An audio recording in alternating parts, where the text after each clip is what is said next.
Rainwater dripped steadily from the rusted zinc roof. The tiny one-room apartment smelled of damp clothes, kerosene smoke, and fried beans. The walls were cracked from years of neglect, and one side of the ceiling sagged dangerously whenever heavy rain fell. Oena sat quietly on an old wooden chair near the window, staring into the darkness outside. The rain had turned the narrow street into muddy brown water. Children still ran barefoot through it laughing, but Oena could not even force a smile anymore. His stomach growled loudly. He pressed a hand against it and closed his eyes in frustration. At 32 years old, he had nothing. No job, no savings, no future, and every day that passed made him feel smaller as a man. From the corner of the room came the sound of bubbling oil. Ada stood over a small kerosene stove, turning akara carefully inside a black frying pan. Sweat rolled down her round cheeks despite the cold weather. Her blouse clung tightly to her heavy body, and her wrapper was tied firmly around her waist. She looked exhausted, but when she turned toward her husband, she still smiled. "Food is ready," she said warmly. Oena looked away in shame. "Ada, you should eat first." Ada scoffed playfully. "And let my husband starve? Never." She carried 2 plastic plates toward him and placed them carefully on the small table between them. One plate had more food than the other. As always, Oena noticed immediately. "You gave me the bigger portion again." Ada shrugged innocently as she sat down. "I'm not very hungry." That was a lie. Oena knew it. Ada was always hungry after spending long hours beside hot oil selling food by the roadside. But no matter how little they had, she always made sure he ate first. Oena stared down at the food silently. "Ada." "I'm sorry." Ada paused. "For what?" "For this life." She sighed softly and reached across the table to hold his hand. "Oena." "No, let me talk." His voice cracked slightly. 3 years, Ada. 3 whole years without stable work. You're the one carrying everything. Rent, food, bills, even this kerosene. He laughed bitterly. "Sometimes I feel like less than a man." Ada squeezed his hand tighter. "Don't say that." "But it's true." "No," her voice became firmer. "Being a man is not only about money." Oena shook his head slowly. "You work yourself to exhaustion every day while I sit at home submitting applications nobody answers. You don't sit at home doing nothing." "That's exactly what I do." Ada frowned immediately. "You help me sometimes at the shop, and customers mock me for it." Her face softened sadly. That part hurt because it was true. People talked. People always talked. Some customers whispered that Ada married a lazy man. Others openly insulted Oena. A whole man depending on his wife. "See how fat she has become from stress while he sits at home. You sure he's even trying to find work?" Every insult stabbed Oena deeply, and Ada heard every single one. But she never repeated them to him. Instead, she protected his pride however she could. Ada forced a smile and pushed the plate toward him. "Eat before it gets cold." Oena finally picked up the spoon slowly. Outside, thunder rumbled loudly. The electricity suddenly went out. Darkness swallowed the room instantly. Ada laughed softly. "Nipa again." She stood up carefully and reached for the lantern beside the mattress. A warm yellow glow soon filled the room. For a moment, Oena simply watched her. Her face looked fuller than when they first met years ago. Life had added weight to her body little by little through stress, long hours of cooking, and irregular eating habits. People mocked her size constantly. Even children sometimes laughed when she passed. But Ada carried herself with surprising confidence. And somehow, she still smiled every day. Oena suddenly remembered the first time they met. Back then, he worked as a sales assistant in a small electronics store. Ada used to come by recharge cards nearby.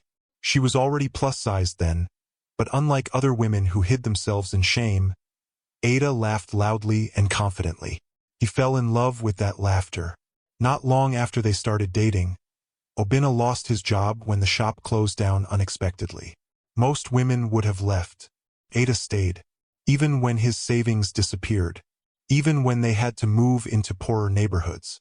even when his own relatives began avoiding him. Ada stayed. The sound of knocking interrupted his thoughts. Knock, knock, knock. Ada frowned. Who could that be in this rain? She waddled toward the door and opened it. Ada! Aha! So this is where you people live now. Ada's expression changed immediately. Linda! Her stepsister stepped inside without waiting to be invited. Linda looked nothing like Ada. She was slim, light-skinned, and dressed in expensive clothes despite the rain outside. Long eyelashes, long nails, strong perfume. Her eyes scanned the room critically. Oena greeted politely. Good evening. Linda barely acknowledged him. Ada, this place is so tiny. Ada closed the door quietly. It's manageable. Linda touched the wall with visible disgust. And damp too. Ada forced a smile. We're grateful to have shelter. Linda removed her heels carefully before sitting down. Then her eyes landed on the food. You people are just eating? Ada nodded. Yes. Linda looked toward Oena. So, any job yet? Silence. Oena looked down. Ada answered quickly. He's still applying. Linda laughed shortly. Still, a job will come. When? Linda snapped. Ada, open your eyes. You're suffering. Oena clenched his jaw quietly. Ada remained calm. It's just a difficult season. Linda scoffed loudly. A difficult season for 3 years? Linda. No, let me talk. Linda leaned forward. Do you know what people say about you? They say your husband has turned you into a roadside food seller. Ada's face tightened slightly. I sell food because honest work is not shameful. But look at yourself. Linda exclaimed. You've become twice your size. Stress is finishing you. Oena looked uncomfortable immediately. Ada wakes up by 4 every morning.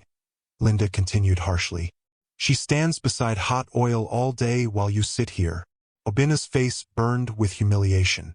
Ada spoke quickly. He's trying. Linda laughed mockingly. You always defend him. Because he's my husband. Linda stared at her in disbelief. What exactly are you gaining from this marriage? Ada's expression softened unexpectedly. Peace. Linda blinked. Ada, be serious. I am serious. Linda pointed toward Oena impatiently. What peace? There's no money, no comfort, no future. Ada glanced toward her husband lovingly. But there's loyalty. The room became silent. Even Linda looked briefly caught off guard. Oena swallowed hard. Ada continued quietly. When everybody else abandoned him, I stayed. Marriage is not only for good times. Linda shook her head slowly. You're too emotional. No, Ada replied softly. I'm committed. Linda stood up in frustration. Well, don't say I didn't warn you. She grabbed her handbag and headed toward the door. Before leaving, she turned back toward Ada. One day you'll realize love doesn't pay bills. Then she left. The rain outside had reduced slightly. Inside the room, silence hung heavily in the air. Oena could not even look at Ada. I'm sorry you had to hear that. Ada sighed and sat beside him. Forget her. She's right though. Ada turned sharply. No, she isn't. Oena laughed bitterly. Ada, look around. I have looked around, she replied firmly. And I still choose you. His eyes lifted slowly toward hers. You deserve better. Ada smiled sadly. Maybe, but I don't want better. Her words hit him deeply. For a long moment, neither of them spoke. Then Ada suddenly clapped her hands once. Enough sadness. Oena frowned slightly. What? You've been moody all week. How can I not be? Ada stood up and stretched dramatically. Come. Come where? Outside. In this rain. Yes. Oena stared at her like she was crazy. Ada grabbed his wrist anyway. 5 minutes later, they stood outside beneath the light drizzle. Ada, people are watching. Let them watch. She suddenly began dancing barefoot in the muddy street. Oena burst into shocked laughter. Ada, dance with me. You're impossible. Exactly.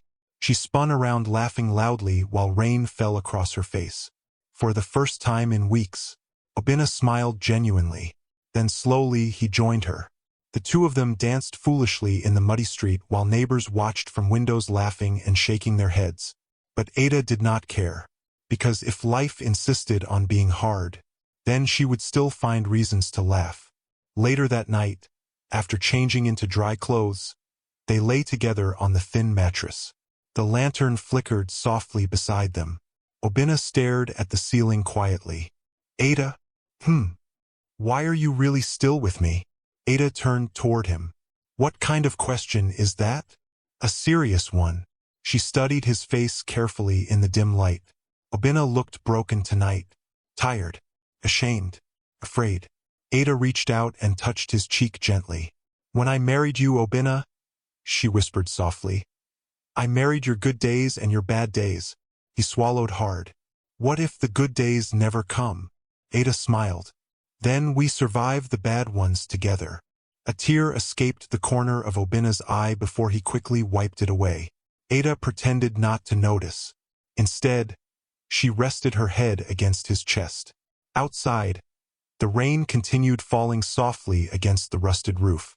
Inside that tiny room filled with poverty and uncertainty, two people held onto each other tightly, one losing hope, the other refusing to let go. And neither of them knew that life was about to change forever. The alarm on Ada's small button phone rang loudly at exactly 4:15 a.m. Ada groaned softly and stretched her heavy body on the thin mattress. Beside her, Oena remained asleep, one arm covering his face. For a moment, she simply watched him. Even in sleep, he looked troubled. His forehead was always tight these days, like his mind never truly rested anymore. Ada sighed quietly and sat up carefully so she wouldn't wake him. The cold morning air immediately touched her skin, making her shiver slightly. The room was still dark. Outside, distant roosters crowed. Another day had begun. Ada tied her wrapper firmly around her waist and headed toward the kitchen corner. Soon, the sound of grinding pepper and clattering pots filled the small apartment. By 5 a.m., hot oil was already sizzling loudly. The smell of akara spread through the room. Oena finally stirred awake and blinked slowly. Ada, in the kitchen. He sat up tiredly and rubbed his eyes. When he saw her standing over the stove again, guilt immediately tightened inside him. Every morning, the same struggle, the same suffering, and still she kept going. Oena stood and walked toward her. You should have woken me. Ada smiled without turning. You needed sleep. You need sleep too. She laughed softly. Sleep does not pay rent. That statement hurt him more than she intended. Oena quietly picked up a bowl. Let me help. Ada glanced at him. You have interview applications to submit today. I can still help first. For the next 30 minutes, the two worked side by side in comfortable silence. Despite everything life had thrown at them, Ada always found ways to create peace around him. That was one of the reasons Oena loved her so much. At exactly 6:30 a.m., Ada balanced the large food tray carefully on her head, while Oena carried the cooler beside her. The morning streets were already busy. Kiki drivers shouted for passengers. Bus conductors yelled destinations aggressively. Street sweepers pushed dirt into gutters. As they walked together, some people greeted Ada warmly. Madam Ada, how market? You don cook finish today? Ada answered everybody with her usual cheerful energy. Oena noticed how respected she was, not because she was rich, but because she was kind. When they finally reached her roadside spot near a busy junction, Oena helped arrange the benches and containers. Ada wiped sweat from her forehead. Thank you. Oena nodded. I'll go submit those applications now. Ada immediately reached into her blouse and brought out folded money. Transport. Oena hesitated instantly. You need this for change. I'll manage. No. Ada pushed the money firmly into his hand. Oena hated this feeling, depending on her, again. But he collected it quietly. Before leaving, Ada grabbed his wrist gently. Don't come home discouraged today. He gave a weak smile. I'll try. As Oena disappeared into the crowd, Ada whispered another silent prayer for him. Then work began fully. Customers flooded the roadside stand quickly. Drivers ordered akara with pap. Office workers bought rice and stew in takeaway bowls. Students requested cheap portions. The heat from the frying oil became unbearable before 9 a.m. Sweat soaked Ada's blouse completely, but she kept moving, fast, efficient, smiling. By afternoon, her feet already hurt badly. She lowered herself carefully onto a small plastic stool and fanned her face tiredly. Ada, 1 plate beans. She stood again immediately. Coming. 2 well-dressed women soon sat near the stall eating jollof rice. They spoke loudly enough for Ada to overhear. My cousin got employed there last month, one woman said.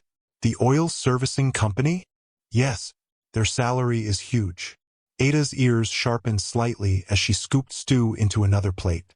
I heard they're doing another interview tomorrow, the second woman added. Really?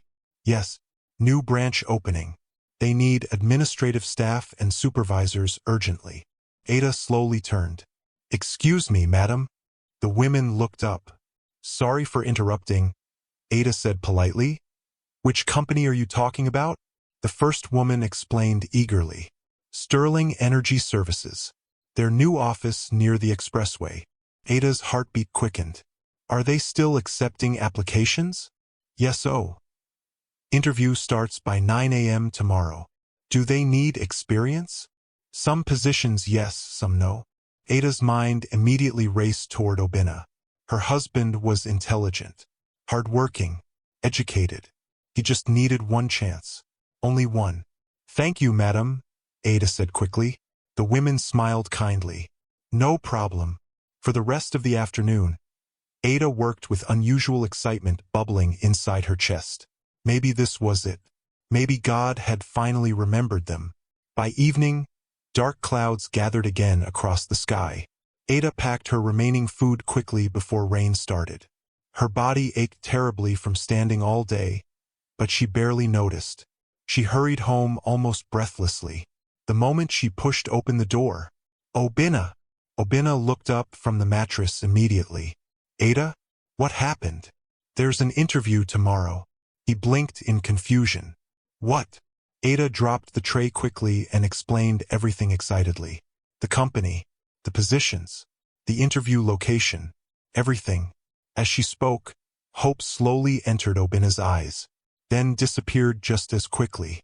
Ada, he said quietly, hundreds of people will attend. So, they'll probably choose people with connections. You don't know that. Oena looked away. I'm tired of getting disappointed. Ada's excitement faded slightly. She walked closer.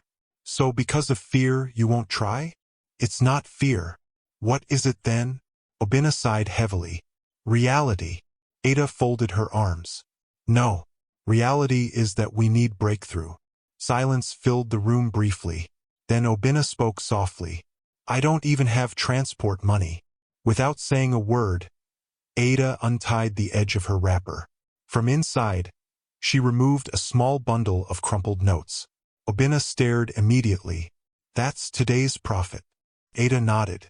You'll use it tomorrow. Oena's eyes widened. No. Yes. You need stock money. I'll find another way. Ada, you need this more. Oena shook his head stubbornly. I can't keep taking from you. Ada suddenly became serious. Listen to me carefully. She stepped closer. Everything I have belongs to both of us. Oena looked down silently. You supported me when I had little. Ada continued softly. Why are you ashamed because I'm supporting you now? Because I'm supposed to protect you. And you will. He laughed bitterly.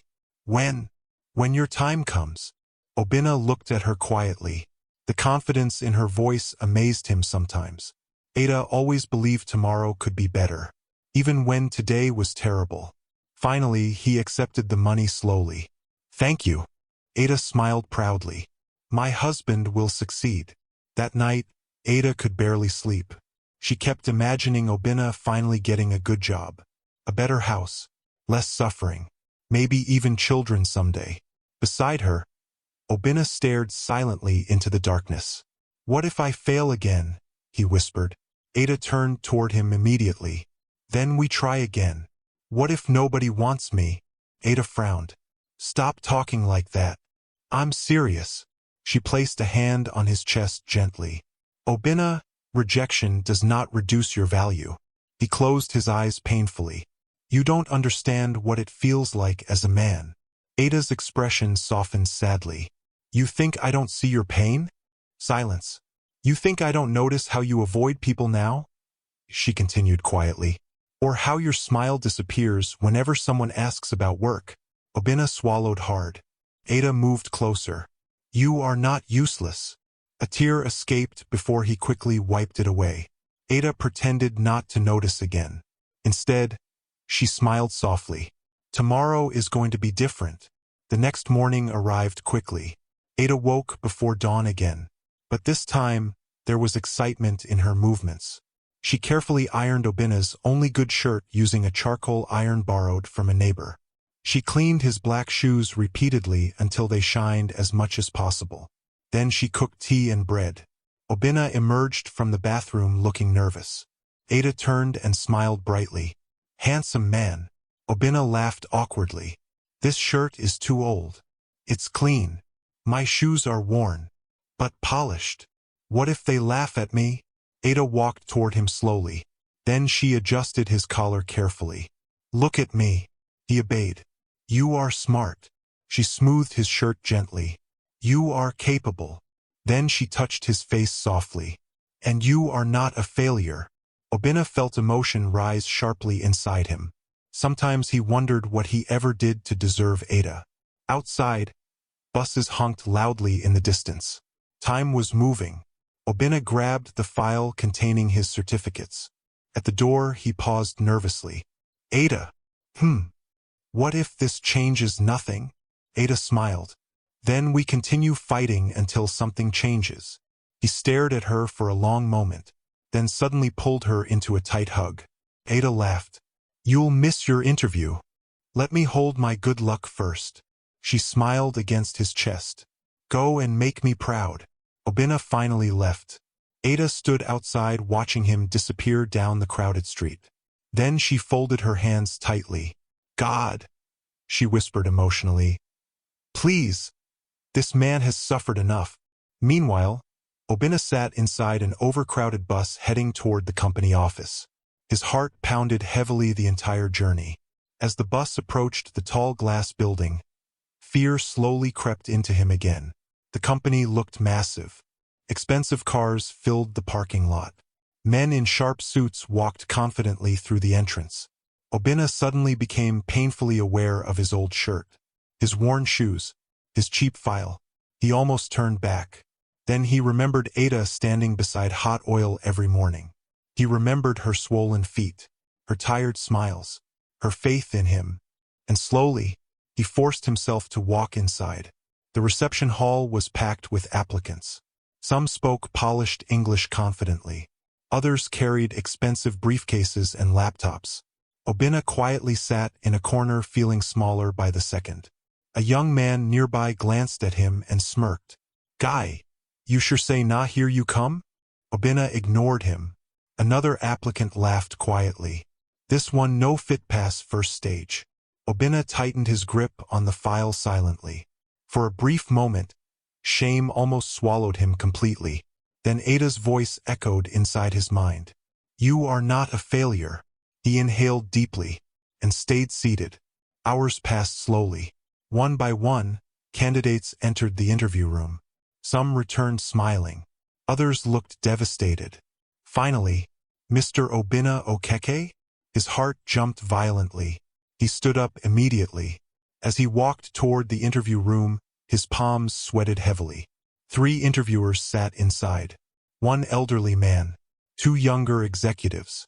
Good afternoon, Oena greeted nervously. Sit down. The questions began almost immediately. Tell us about yourself. Why should we hire you? What experience do you have? At first, Oena stumbled nervously, but slowly he relaxed. He answered honestly, not perfectly, but honestly. Then one interviewer leaned forward. You've been unemployed for 3 years? Yes, sir. Why? Oena hesitated briefly. then answered truthfully. I lost hope for some time. The room became quiet.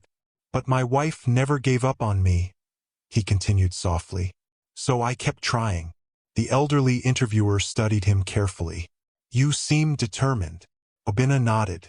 I have someone depending on me. The interviewers exchanged glances briefly. Then the elderly man smiled slightly. Can you resume next Monday? Oena blinked. Sir, you got the job. For a second he thought he heard wrongly. What? You've been selected. Oena stared at them speechlessly. His chest tightened painfully. His eyes filled instantly. Thank you, sir, he whispered shakily. Don't disappoint us. I won't. When Oena stepped outside the building, the world suddenly looked different. Brighter, lighter, possible. He laughed loudly in disbelief. Then tears rolled freely down his cheeks as he hurried toward the bus stop. He could not wait to tell Ada. Their lives were finally about to change. The moment Oena entered the house that evening, Ada knew something had happened. Not because he said anything immediately, but because of the look on his face. His eyes were wide with disbelief, his chest rising heavily like he had been running, and his hands trembled as he held his file tightly against his chest. Ada dropped the spoon she was using to stir stew. Oena! For a second, he simply stood there staring at her. Then suddenly, I got the job. Ada screamed so loudly that neighbors outside immediately turned toward their room. What? I got it. Before she could react, Oena lifted her off the ground despite her size and spun her around clumsily. Ada burst into laughter and tears at the same time. You're lying. I swear. You're serious? Yes. Ada covered her mouth with both hands as tears rolled freely down her cheeks. Oh my God. Oena hugged her tightly. We made it, Ada. No, not I made it. We made it. And somehow, those words touched Ada even more deeply. That night, neither of them slept properly. They talked for hours like excited children. How much is the salary? When do you resume? What exactly will you be doing? Will there be promotion opportunities? Oena answered every question with growing excitement. The salary alone is more money than we've ever seen. Ada shook her head in disbelief. Jesus! And there are bonuses too. Ada laughed emotionally. So you're now a big man. Oena pulled her closer immediately. No matter what happens, you suffered with me. I can never forget that. Ada smiled warmly and rested her head against his shoulder. Outside, rain tapped softly against the roof again. But somehow, even the leaking ceiling no longer felt depressing. Hope had finally entered their tiny room. The following Monday, Ada woke before dawn again. But this time, there was joy in her movements. She carefully ironed Oena's clothes twice. She polished his shoes until they almost looked new. She even borrowed perfume from a neighbor. When Oena finally dressed up completely, Ada stepped back and stared proudly. My husband looks rich already. Oena laughed. Don't mock me. I'm serious. He looked handsome, confident, alive again. For the first time in years, the hopelessness in his eyes had faded. Before he left, Ada prayed over him quietly. God, please bless the work of his hands. Amen, Oena whispered. Then he kissed her forehead gently and left. Ada stood outside their small apartment watching him disappear down the street in clean clothes with confidence in his steps. Her chest swelled with pride. She had prayed for this moment countless times. And now it was finally here. Weeks passed quickly. Oena worked hard at Sterling Energy Services. Very hard. He arrived before everyone else. Left after closing hours. Volunteered for extra assignments. Learned quickly. And slowly, his supervisors began noticing him. One afternoon, his manager called him into the office. Mr. Oena? Yes, sir. You're doing excellent work. Thank you, sir. We need people like you in this company. Oena walked out of the office smiling from ear to ear. For the first time in years, he felt useful again. Valuable. Important.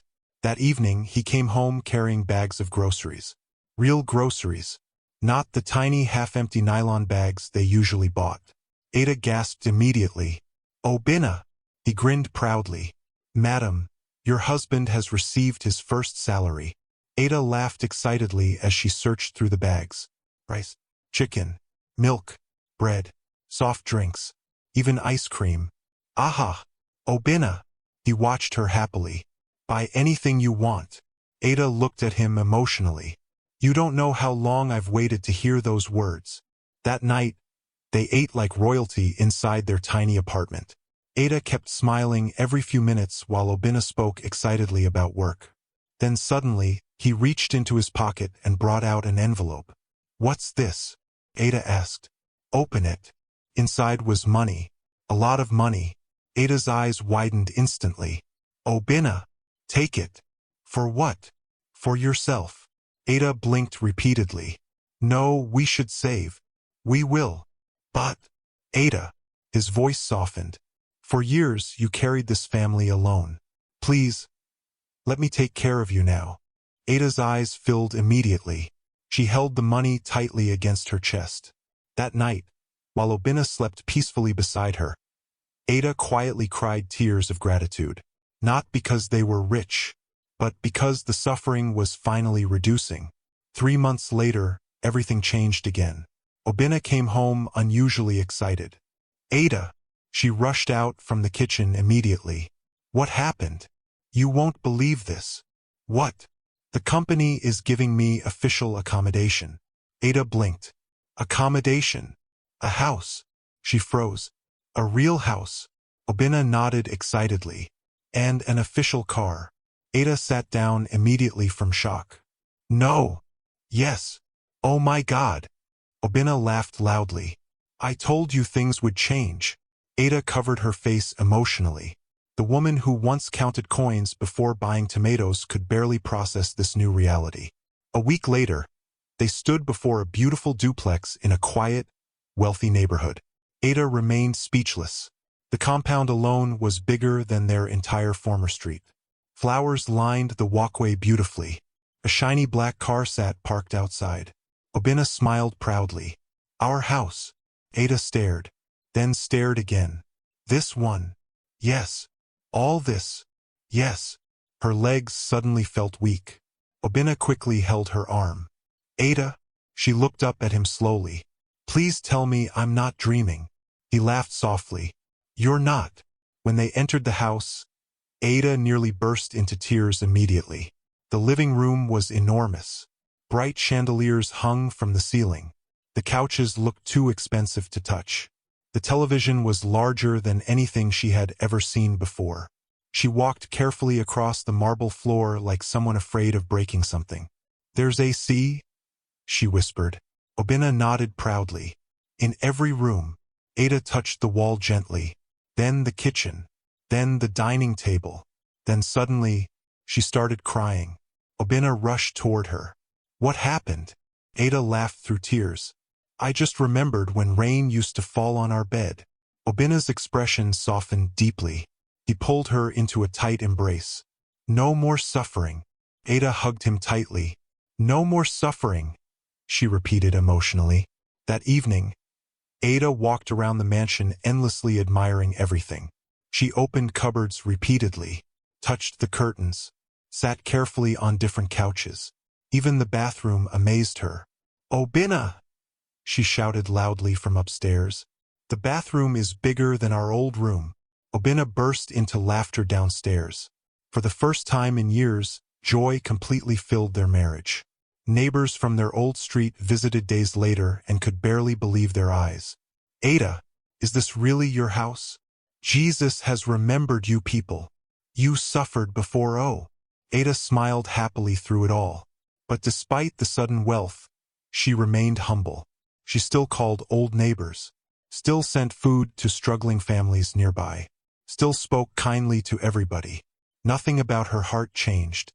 But slowly, something about Oena began changing. First, it was small things. The way he corrected Ada's English publicly. The way he complained when she laughed too loudly. The way he started buying expensive suits and colognes. Then came the company events. Formal dinners. Business parties. Executive meetings. For the first time, Oena entered wealthy circles. And with those circles came wealthy wives. Slim women, elegant women, women with designer dresses, polished accents, and sophisticated behavior. Women who looked nothing like Ada. At one particular company dinner, Ada wore her best gown proudly. She had spent hours getting ready. But the moment they entered the luxurious event hall, Oena suddenly felt uncomfortable. Executives stood beside glamorous wives. Slim figures, perfect makeup, expensive jewelry. Then beside him stood Ada, beautiful in her own way, but visibly overweight, sweating slightly already, excitedly greeting everyone loudly.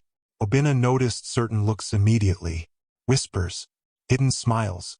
One woman leaned toward another and murmured something while glancing at Ada. The women giggled quietly. Oena pretended not to notice. But inside, something dark stirred. Throughout the dinner, Ada struggled slightly with the tiny elegant chair provided at the table. At one point, the chair shifted loudly beneath her weight. Several people looked over. One man quickly looked away to hide his smile. Ada laughed awkwardly, but Oena felt humiliation burn through him. The drive home was painfully quiet. Ada smiled while staring outside the car window. "Your colleagues are very nice." Oena gripped the steering wheel tighter. And their wives dress beautifully." Silence. Ada turned toward him. "Are you okay?" Then suddenly, "You embarrassed me tonight." Ada froze. "What?" Oena exhaled sharply. "The way you behaved."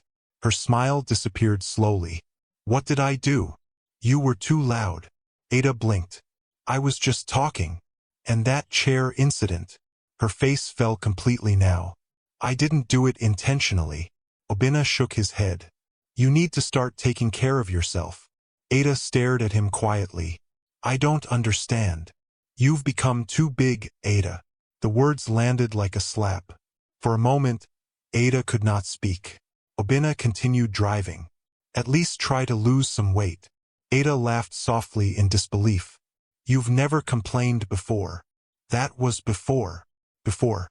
That single word hurt more than everything else. Ada looked out the window silently afterward. The rest of the journey passed in complete silence. That night, after changing clothes, Ada stood before the large bedroom mirror alone. For the first time in years, she truly looked at herself carefully. Her stomach, her arms, her full face, the stretch marks around her body. Slowly, pain entered her chest. Not because strangers mocked her. She was used to that. But because Oena had finally joined them. Behind her, the bedroom door opened. Oena entered while loosening his tie. He noticed her standing before the mirror.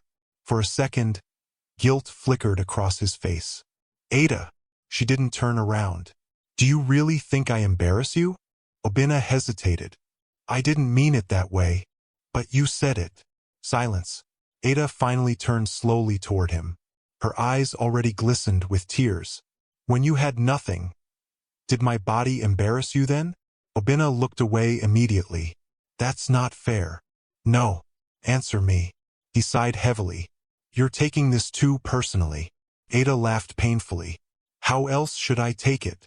Oena remained silent.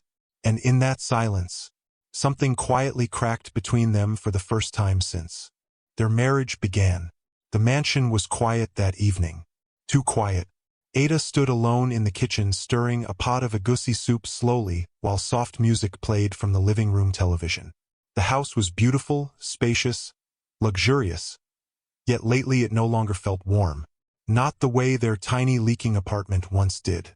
Back then they had almost nothing. But somehow they had peace. Now they had everything money could buy. And still Ada often felt lonely. She glanced toward the clock hanging on the kitchen wall. 9:17 p.m. Oena was late again. Before his promotion, he used to call her constantly during work hours. "Have you eaten? How's your day? I miss you." Now most days she barely heard from him. And whenever she asked why he came home late, the answer was always the same. Work. Ada sighed softly and reduced the stove. Deep down, she knew something had changed in her husband. Not just his lifestyle, his heart. The front door finally opened moments later. Ada immediately forced a smile and walked toward the living room. "You're back." Oena entered while loosening his tie. You're late again." "I had meetings." Ada nodded quietly. "You should eat before the food gets cold." Oena glanced briefly toward the dining table. "I already ate outside." Ada froze slightly. "Oh." Silence followed.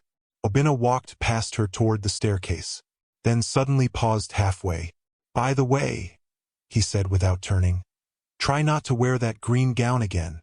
Ada blinked. "What's wrong with it?" "It doesn't fit you properly." The words landed coldly. Before she could respond, he continued upstairs without another glance. Ada stood there quietly for a long moment, then slowly looked down at the gown she was wearing. It was one of the first expensive clothes Oena bought for her after he got the job. At the time, he had smiled proudly while she tried it on. "You look beautiful," he had told her. Now, she suddenly no longer looked beautiful. Ada swallowed the pain rising inside her chest and quietly returned to the kitchen. 3 days later, Linda arrived. Ada was arranging flowers in the living room when the gate bell rang. She opened the door and gasped. "Linda." Linda smiled widely and hugged her. "Sister." Ada laughed in surprise. "What are you doing here?" "I came for holiday." Linda stepped inside carrying expensive suitcases while looking around admiringly. "Wow. So this place is really yours." Ada smiled modestly. "It belongs to Oena's company." "Still impressive." Linda removed her sunglasses slowly. Unlike Ada, Linda always looked polished. Her makeup was perfect. Her body slim and curvy. Everything about her screamed confidence. As they entered the living room, Oena descended the staircase. The moment he saw Linda, he paused briefly. Linda smiled brightly. "Brother-in-law." Oena smiled politely. "Linda, welcome." Ada didn't notice the way Linda's eyes lingered slightly on him, but Oena noticed. And, unfortunately, he liked it. That evening, the three of them ate dinner together. Linda entertained everyone with funny stories from Lagos. Oena laughed more than Ada had seen in weeks. At first, Ada felt happy. Maybe this visit would improve the atmosphere in the house. Maybe things between her and Oena would become normal again. But slowly, something uncomfortable began creeping into the house. It started with little moments. Tiny things. Things easy to ignore. One afternoon, Ada entered the living room and found Linda and Oena laughing loudly together over wine. The moment they noticed her, the laughter reduced slightly. "What's funny?" Ada asked. "Nothing serious," Linda replied quickly. Oena stood up immediately. "I need to shower." Ada watched him walk away silently. Later that night, she mentioned it casually. "You and Linda seem close already." Oena shrugged. "She's easy to talk to." The statement stung more than he realized. Because lately, Ada and Oena barely talked anymore. Days passed, then weeks, and Linda extended her stay repeatedly. Meanwhile, Oena's behavior toward Ada became colder, more critical, more impatient. One Saturday morning, Ada entered the dining room excitedly carrying breakfast. "I made pancakes." Oena barely looked up from his phone. Ada placed the food before him. Linda entered moments later wearing short gym shorts and a tight sleeveless top. "Morning," she chirped brightly. Oena looked up immediately. "Morning." Linda sat gracefully beside him. "Oena, are you still taking me shopping today?" "Of course." Ada paused. "Shopping?" Linda smiled casually. "He promised to show me the best boutiques in town." Ada forced a smile. "Oh." Oena finally noticed her expression. "You can come too if you want." Linda laughed immediately. "After all the walking involved? Ada will complain halfway." Oena chuckled softly. Ada's smile disappeared completely. Linda noticed, but pretended not to. That afternoon, Ada remained home alone while Oena and Linda went out together. At first, she tried not to think negatively. But as evening approached, uneasiness slowly settled inside her chest. By 9 p.m., they still weren't back. Ada called Oena. No answer. She called again. Still nothing. Finally, near 10 p.m., they returned laughing loudly. The moment they entered and saw Ada sitting quietly in the living room, silence briefly fell. "You're awake?" Oena asked. Ada looked at him calmly. "You didn't answer my calls." "My phone was on silent." Linda rolled her eyes dramatically. "Ada, relax now. We only went shopping." Ada nodded slowly. Then her eyes landed on the shopping bags. Mostly women's items. Designer shoes, perfumes, dresses, expensive things. Oena noticed her staring. She needed help choosing. Ada forced another smile. "Okay." That night, while lying beside her husband in bed, Ada finally spoke softly. "Are we okay?" Oena sighed heavily without looking at her. "What kind of question is that? You've changed." Silence. "You hardly spend time with me anymore." "I'm busy." "You spend time with Linda." Oena turned sharply. "What exactly are you trying to say?" Ada quickly shook her head. "Nothing bad." "Then stop overthinking." He turned away immediately afterward, ending the conversation. Ada stared at his back quietly for a long time. Her chest hurt badly, not because she suspected betrayal yet, but because she could feel herself slowly losing him. Downstairs the next afternoon, Linda stood beside the kitchen counter watching Ada cook. "You know," Linda said casually, "you should really start dieting." Ada kept stirring the soup. "I've heard." Linda shrugged. "I'm just being honest." Ada remained silent. Linda leaned against the counter. "Men change when they become successful." Ada looked up slowly. "What does that mean?" Linda smiled faintly. "It means you can't stay the same forever while your husband evolves." Ada's stomach tightened slightly. "Oena loves me." Linda laughed softly. "Love is not always enough." Ada turned back to the soup quietly. But Linda continued. "You still behave like the roadside food seller he married." Ada finally looked at her directly. "And what's wrong with that?" Linda folded her arms. "Nothing, if he was still poor." Those words sat heavily in the air. That evening, Ada couldn't stop thinking about them.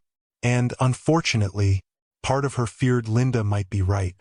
Meanwhile upstairs, Oena stood before the mirror adjusting his expensive wristwatch when Linda knocked lightly on his bedroom door. "Come in." Linda entered slowly. "You're dressing up?" "Company dinner." Linda smiled. "You always look good in suits." Oena smirked slightly. "Thank you." Linda walked closer casually. "You know, success fits you." Oena laughed softly. "You sound surprised."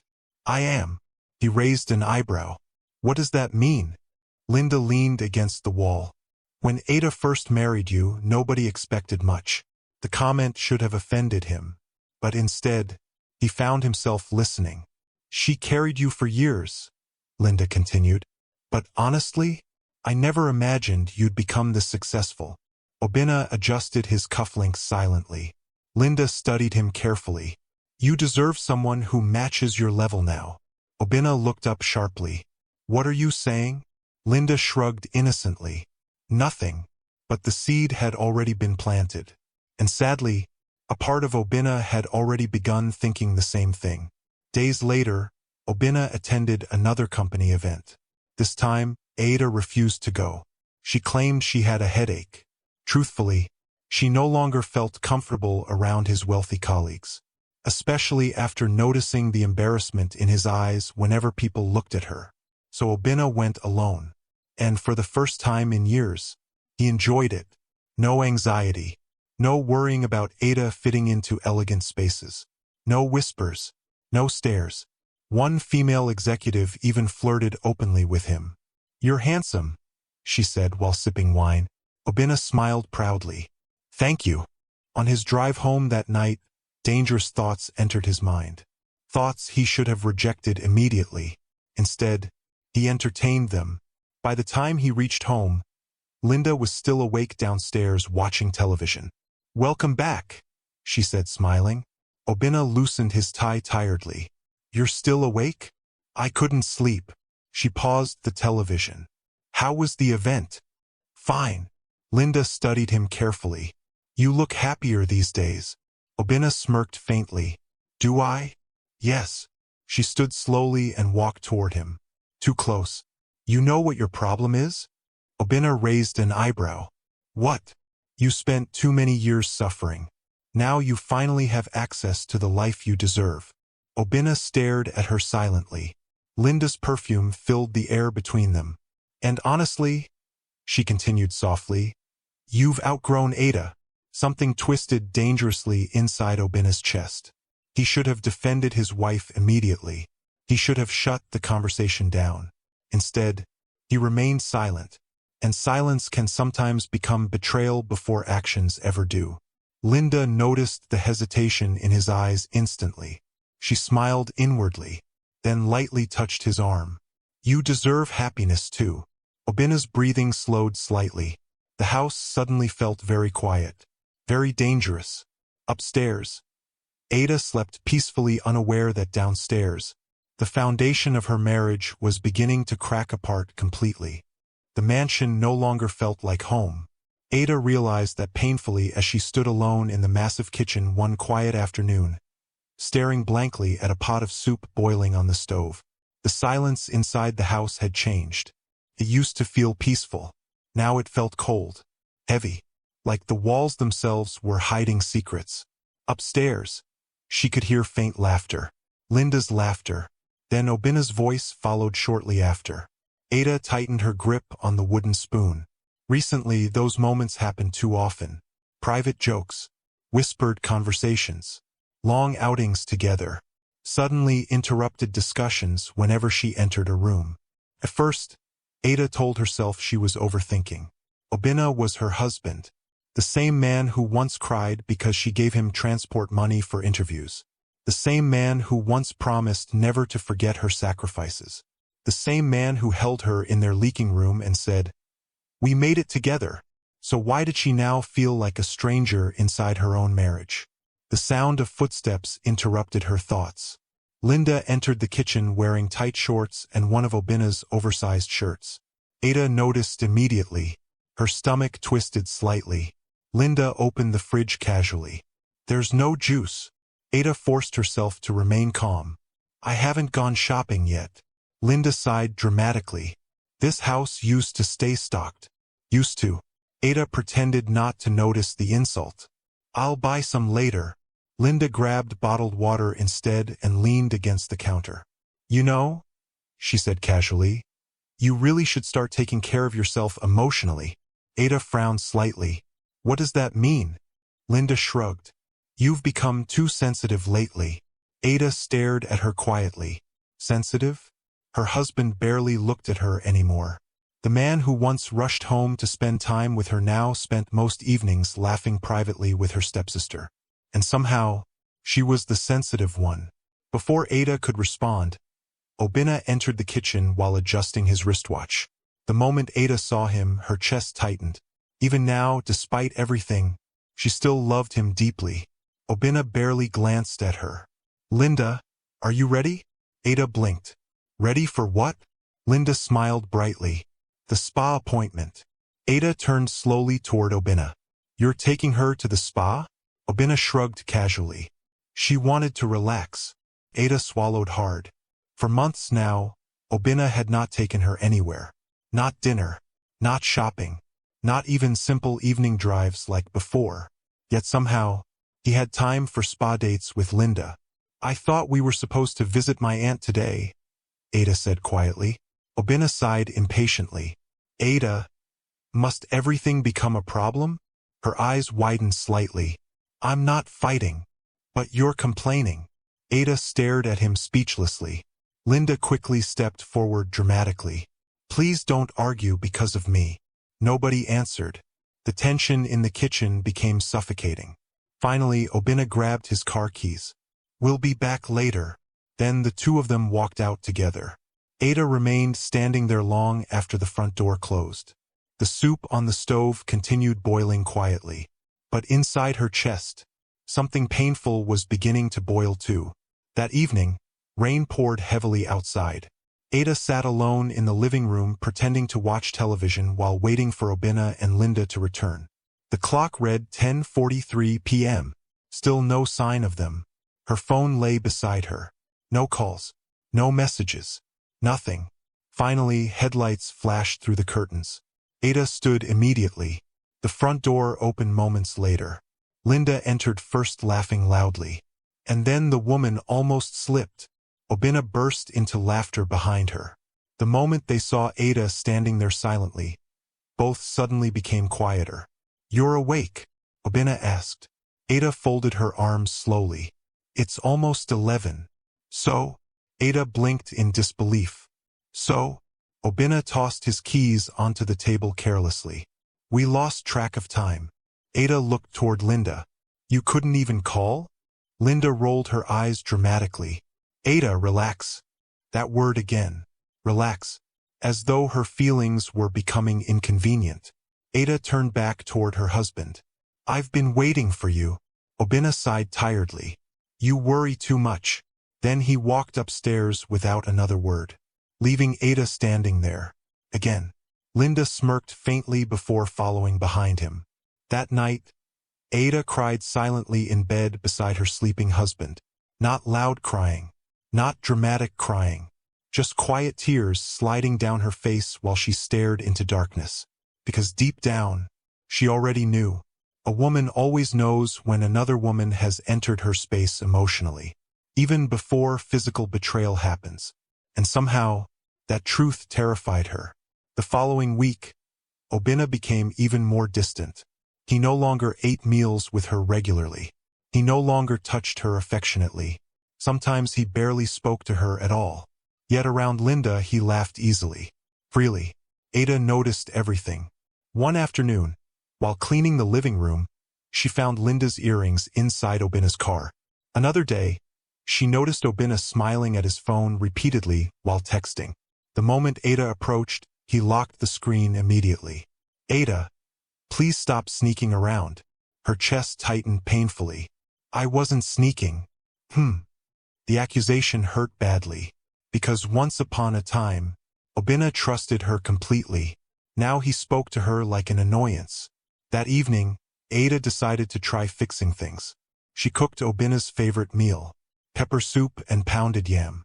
Then she dressed carefully in one of the gowns he used to love.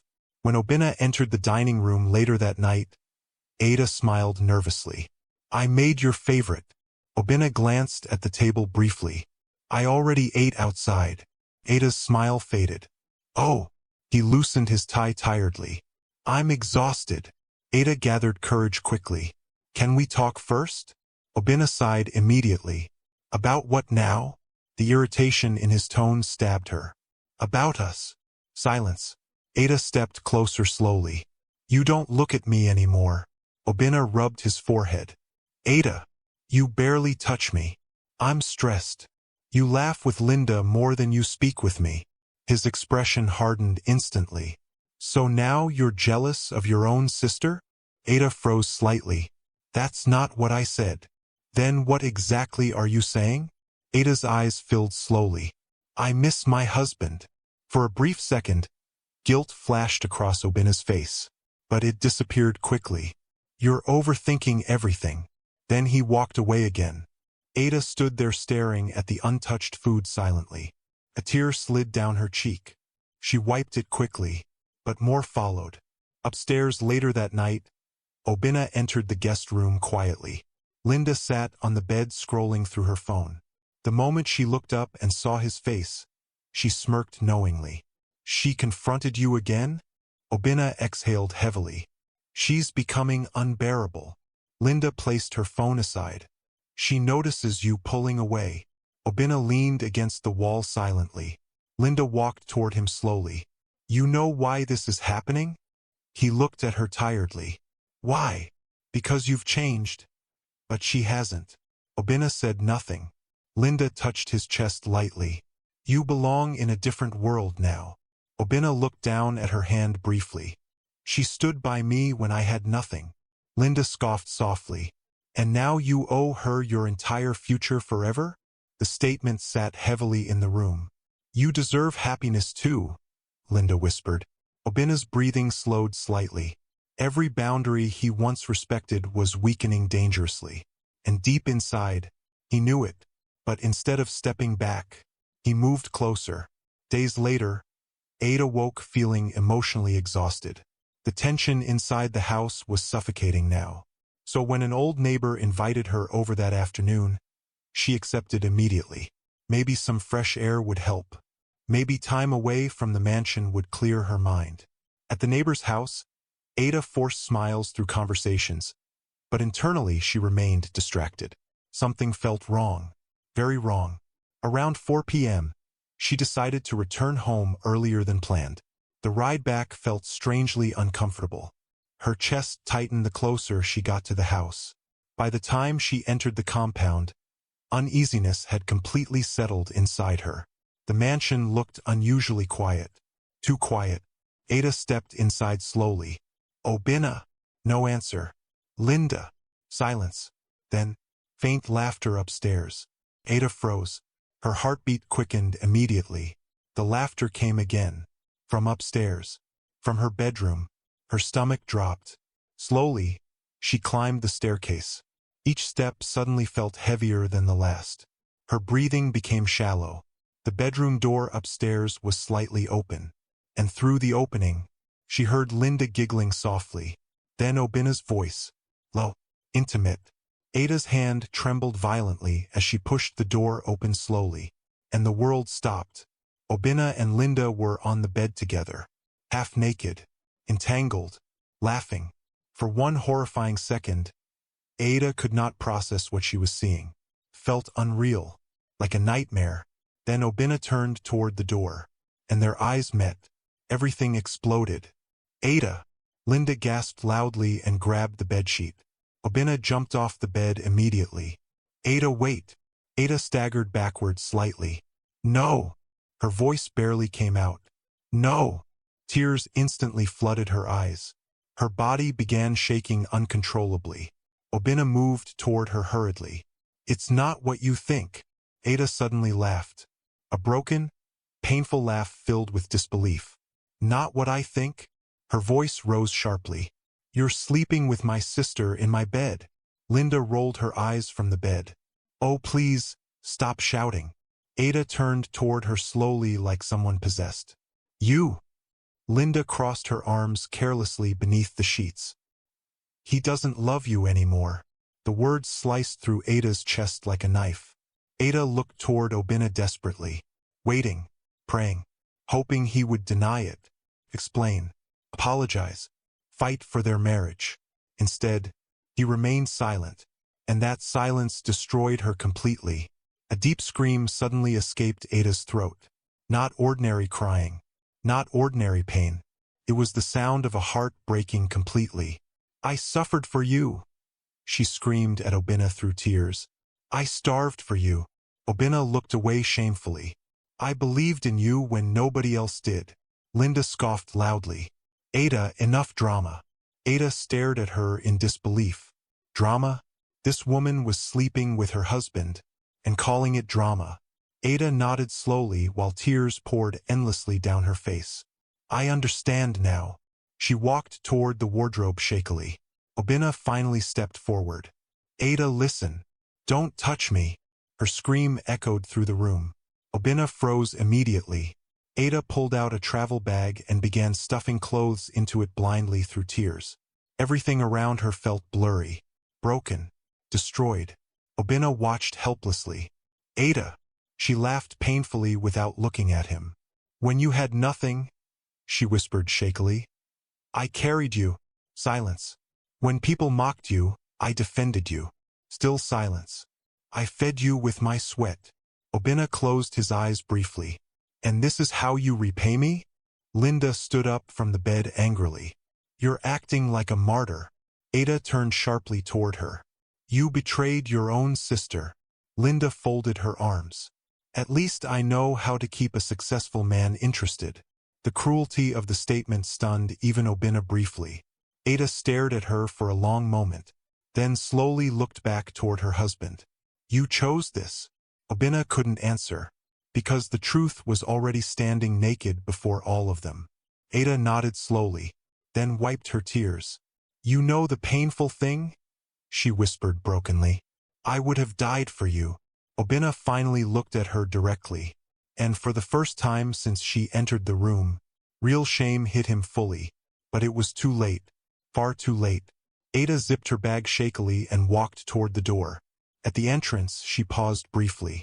Without turning around, she spoke softly. You were poor when I met you. Silence. You had nothing.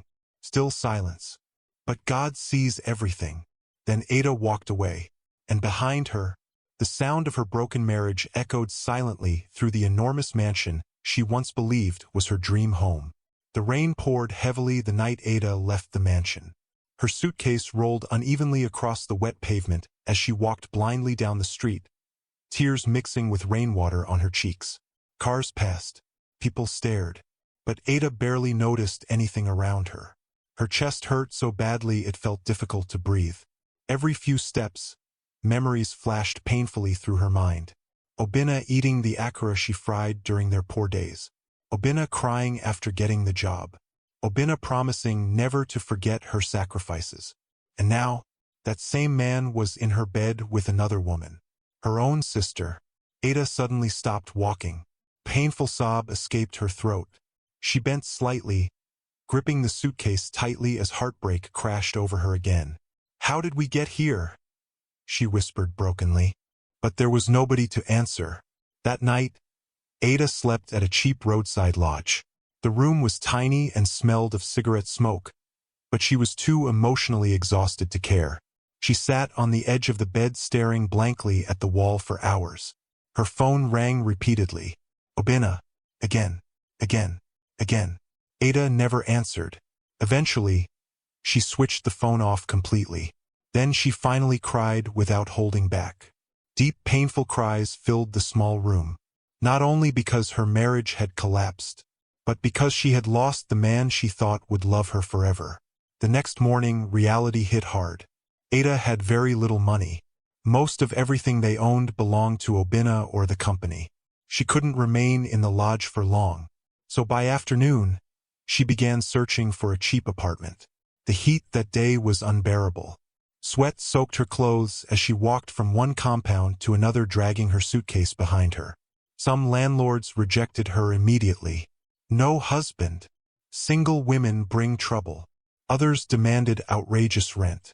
By evening, her legs ached terribly. Finally, an elderly woman showed her a small self-contained apartment near a busy market. The room was tiny. The paint was peeling. The bathroom door barely closed properly. But it was affordable. Ada looked around quietly, then nodded. I'll take it. That night, she sat alone on the bare floor of her new apartment. No furniture, no television, no luxury, just silence. Ironically, the room reminded her of the early days with Oena. Back when they were poor but still loved each other honestly. The memory made fresh tears gather in her eyes. Ada wiped them quickly. No, she whispered to herself. Enough. She had cried enough already. Now she needed to survive. And Ada knew exactly how to survive. Work. 3 days later, Ada returned to the roadside with a food tray balanced on her head.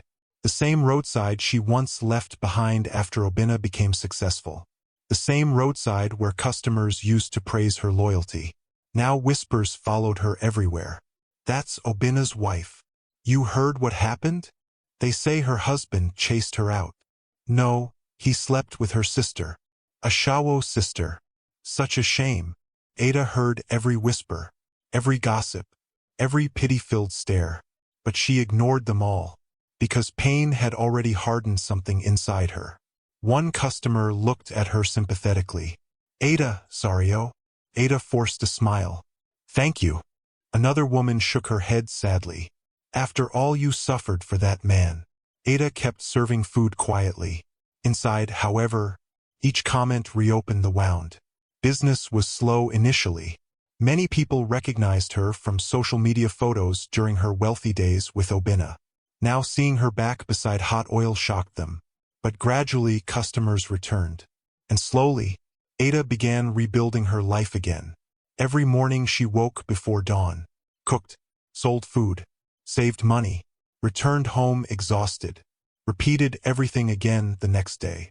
The routine helped distract her from heartbreak. But nights remained difficult, very difficult, because nighttime brought memories. One particular night, Ada sat alone eating dinner from a small plastic plate when tears suddenly fell into her food. She stared down at them silently, then laughed bitterly. This is what I've become. A woman who once lived in a mansion, now eating alone inside a tiny apartment. Yet strangely, she missed the old poor Oena more than the rich one, because somewhere along the journey, success had turned love into pride, and pride had destroyed everything. Meanwhile, back at the mansion, Oena tried convincing himself he was happy. Linda had practically moved into the master bedroom fully now. She dressed differently around the house, acted like the lady of the mansion, and at first Oena enjoyed it. The excitement, the passion, the thrill of something forbidden. But gradually, the house began feeling strangely empty, too quiet, too cold. One evening after work, he entered the dining room expecting dinner. Nothing was prepared. "Linda," he called. "I ordered food already," she shouted from upstairs. Oena frowned slightly. Ada never ordered food. No matter how tired she was, she always cooked for him. Another morning, he searched endlessly for an important document before remembering Ada used to organize all his files carefully. Then one weekend he fell sick with fever. Linda barely paid attention. "I don't want to catch infection," she complained while staying far away from him. But Ada would have stayed awake all night beside him. Those realizations slowly began haunting him. But instead of admitting guilt, Oena buried himself deeper into distractions. Expensive outings, parties, alcohol, shopping, anything to silence the growing discomfort inside him. One rainy afternoon, Ada stood under a small umbrella beside her food stand serving customers. Business was unusually slow due to the weather. She wiped sweat from her face tiredly and adjusted the tray. Then suddenly, a luxurious Rolls-Royce stopped directly beside the roadside. People nearby immediately turned to stare. Even Ada looked up curiously. The tinted back window rolled down slowly. Then a male voice spoke uncertainly. "Ada." Ada frowned slightly. That voice. It sounded familiar. The car door opened slowly. A tall, handsome man stepped out wearing an expensive black suit.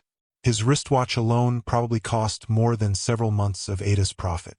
The man removed his sunglasses slowly and froze completely. "My God!" Ada stared at him blankly for 2 seconds. Then her eyes widened suddenly. "Tund." The man smiled slowly in disbelief. "You actually remember me." Ada dropped the spoon she was holding from shock. "Tund." People around the roadside stared curiously as the wealthy stranger moved closer. Ada could barely process what she was seeing. Tund, her high school boyfriend, the same Tund she dated before meeting Oena. Years ago, Tund had desperately wanted to travel abroad but lacked proper documentation and support. Ada had helped him gather documents, process applications, and even contributed money from her small savings back then. Eventually, he secured a visa opportunity and left for America. After some time, communication faded naturally. Life happened, and now, he stood before her looking unbelievably successful. Tund stared at Ada carefully, but the smile on his face slowly faded, because now he was truly seeing her. The tired eyes, the emotional heaviness, the sadness hidden beneath her forced smile. "Ada," he said softly. "What happened?" Ada quickly forced a laugh. "Life." But Tund knew immediately that something was wrong. Very wrong. "You're standing in the rain selling food?" Ada shrugged lightly. "It's honest work." Tund looked around slowly, then back at her. "You used to hate rain." Ada smiled faintly. "You still remember that?" "I remember everything." Something about the way he said it made her chest tighten unexpectedly. Tund glanced at the food tray again, then toward her swollen eyes. "You've been crying." Ada looked away quickly. "No." "Ada." His voice softened. "What happened?" For some reason, that simple question almost broke her completely. Because for weeks now, Everyone had been gossiping about her situation, but nobody truly asked how she felt. Nobody genuinely cared, except this man standing before her now. Tund noticed the tears gathering immediately. Without hesitation, he removed his suit jacket and held it above her head to shield her from the rain. "Come inside the car." Ada hesitated. "Tund, please." The concern in his voice felt painfully sincere. Ada finally nodded slowly. Inside the luxurious car, warmth surrounded her instantly. For the first time in weeks, she felt safe enough to breathe properly. Tund handed her a clean handkerchief, then quietly waited, and slowly, Ada began telling him everything. The poverty, her sacrifices, Oena's success, the insults about her weight, Linda, the affair, the betrayal, the heartbreak. As she spoke, Tund's jaw tightened harder with every sentence. By the time she finished, silence filled the car heavily. Then Tund finally spoke quietly. "That man is a fool." Ada looked down sadly. "I loved him. I know." Fresh tears rolled down her cheeks. Tund stared at her with visible pain in his eyes. "You helped build that man's life." Ada laughed bitterly. "And he replaced me."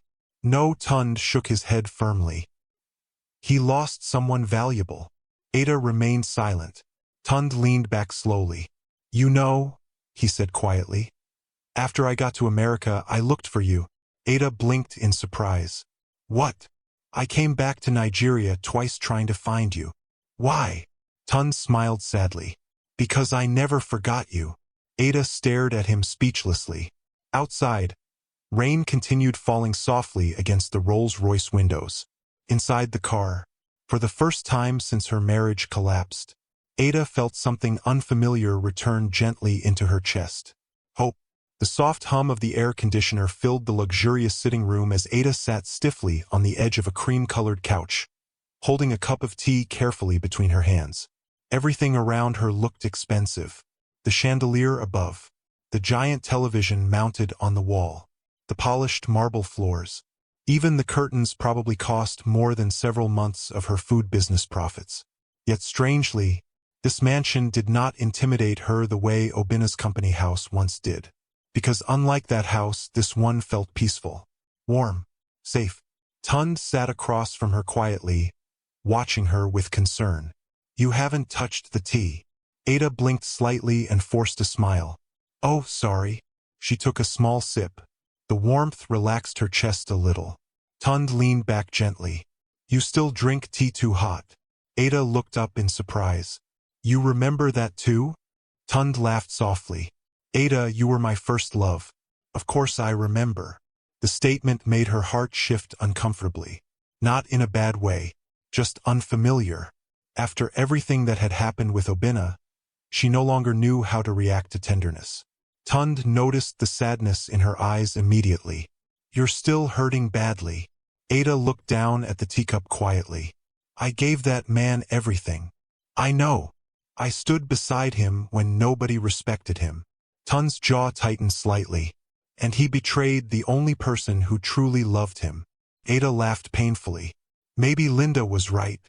Tund frowned immediately. "About what?" Ada hesitated before speaking softly. "Maybe I stopped matching his world." Tund stared at her in disbelief. "You actually believe that?" Ada shrugged weakly. "He changed after becoming successful." "No," Tund corrected gently. "Success only revealed who he truly was." Silence filled the room briefly. Ada stared quietly at the expensive carpet beneath her feet. "You know the painful part?" she whispered. "Even after catching them together, part of me still wanted him to apologize and fight for our marriage." Tund's expression softened deeply. "That's because your love was genuine." A tear rolled slowly down Ada's cheek. Tund immediately handed her tissue. "You don't have to cry here." Ada smiled weakly. "I think I've cried enough to fill a river." Tund studied her carefully. Even now, despite the heartbreak, he could still see the same caring girl he fell in love with years ago. Life had changed her body. Pain had changed her smile. But her heart, still beautiful. And somehow, that made him admire her even more. Ada. You can stay here. She looked up immediately. What? Tund smiled gently. This house is too big for one person anyway. Ada shook her head quickly. No, Tund. I can't impose. You're not imposing. I already have a small apartment. With leaking pipes and broken windows. Ada blinked. How do you know that? You mentioned it in the car. He leaned forward slightly. You shouldn't be struggling alone. Ada looked uncomfortable immediately. I don't want charity. Tund's expression softened. I'm not helping you because I pity you. Then why? Because you matter to me. The sincerity in his voice made her chest tighten again. Ada quickly looked away. Everything felt too emotional lately. Too overwhelming. Tund stood slowly. At least stay temporarily until you fully recover emotionally. Ada hesitated. Part of her wanted to refuse. But another part, the tired, broken part, wanted rest, peace, safety. Finally, she nodded slowly. Only temporarily. Tund smiled warmly. Good. That night, Ada stayed in one of the guest rooms inside Tund's mansion. The room alone was bigger than her entire apartment. Fresh flowers decorated the bedside table. Soft lighting filled the room warmly. The bed looked impossibly comfortable. Ada sat quietly on the edge, staring around in disbelief. Just weeks ago, she had lost everything. Now somehow, life was shifting again unexpectedly. She changed into nightwear slowly and stood before the mirror. Her eyes still looked tired. Her face still carried sadness. But for the first time since leaving Oena, she didn't feel completely alone. A soft knock interrupted her thoughts. Ada? It was Tund. Come in. He entered carrying a tray. I figured you might be hungry later. Ada stared at the tray. Fruit, tea, small snacks. Her eyes widened slightly. You remembered I like midnight snacks too? Tund grinned. You used to eat meat pie during prep classes. Ada laughed unexpectedly. A real laugh. And the sound instantly warmed the room. Tund smiled softly while watching her. There she is. Ada's laughter faded slightly. Who? The Ada I remember. Silence settled briefly between them. Not awkward silence. Gentle silence. Then Tund spoke quietly. You know, after I got to America, I compared every woman I met to you. Ada blinked in surprise. Tund. I'm serious. He placed the tray carefully on the bedside table. You were kind before kindness became rare. Ada looked away emotionally. And look where kindness got me. Tund shook his head immediately. No. Wrong person appreciated you wrongly. The words touched her deeply. Before leaving, Tund paused at the door. Sleep peacefully tonight, Ada. And somehow, for the first time in weeks, she actually did. The following morning, Ada woke to the smell of breakfast. Confused, she stepped downstairs wearing a robe, then froze. Tund stood in the kitchen wearing casual clothes while struggling to fry eggs. Ada burst into laughter instantly. Tund! He turned dramatically.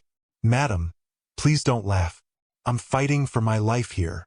Ada laughed harder. The eggs are burning. I noticed. She quickly rushed over and rescued the frying pan while both of them laughed. The moment felt strangely normal, easy, comfortable, and Ada realized something dangerous then. Being around Tund felt effortless. Unlike the tension and emotional exhaustion she constantly felt with Oena recently. As days passed, Ada slowly relaxed inside the mansion. Tund never pressured her emotionally, never disrespected her. Never commented negatively about her body. Instead, he encouraged her gently. One evening during dinner, Tund glanced at her plate. You barely ate. I'm not very hungry. He frowned slightly.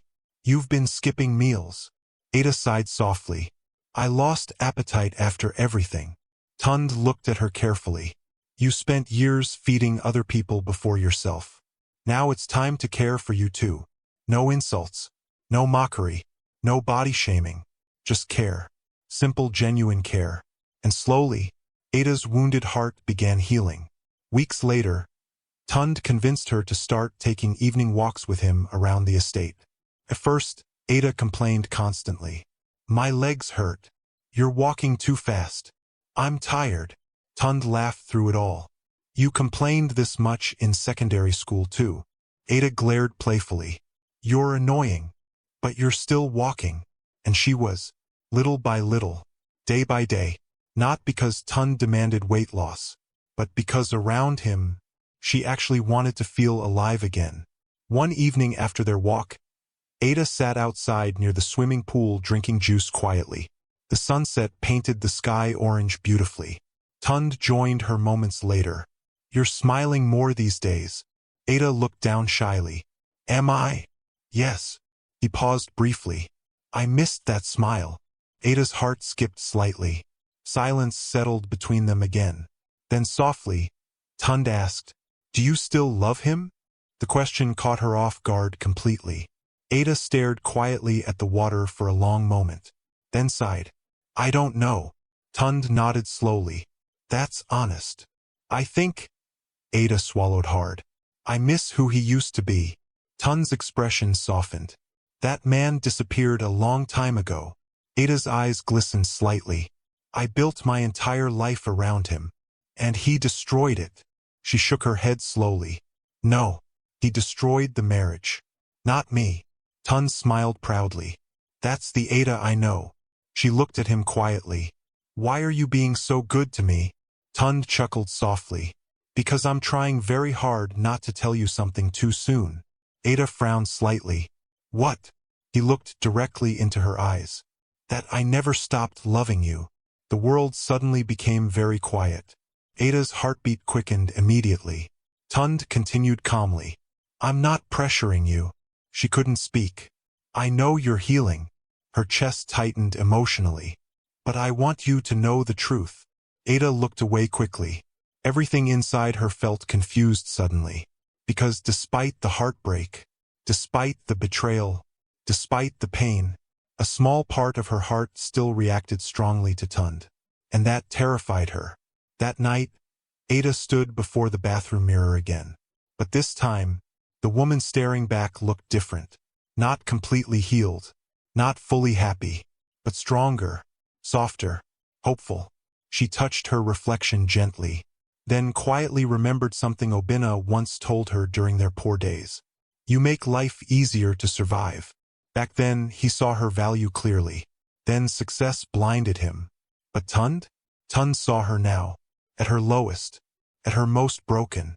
And somehow, he still looked at her like she was precious. A small tear escaped Ada's eye. But this time, it wasn't from heartbreak. It was from realizing that maybe, just maybe, life was giving her another chance at love. 3 months passed. And during those 3 months, Ada changed in ways even she did not fully realize. The sadness that once permanently sat in her eyes slowly began fading. Her laughter returned little by little. She no longer cried herself to sleep every night. And most importantly, she stopped waiting for Oena to come back. Tund noticed the difference immediately. One Saturday morning, Ada stood in front of the kitchen island laughing while attempting to bake cookies with one of the house staff. Flour covered her cheeks. The cookies looked terrible.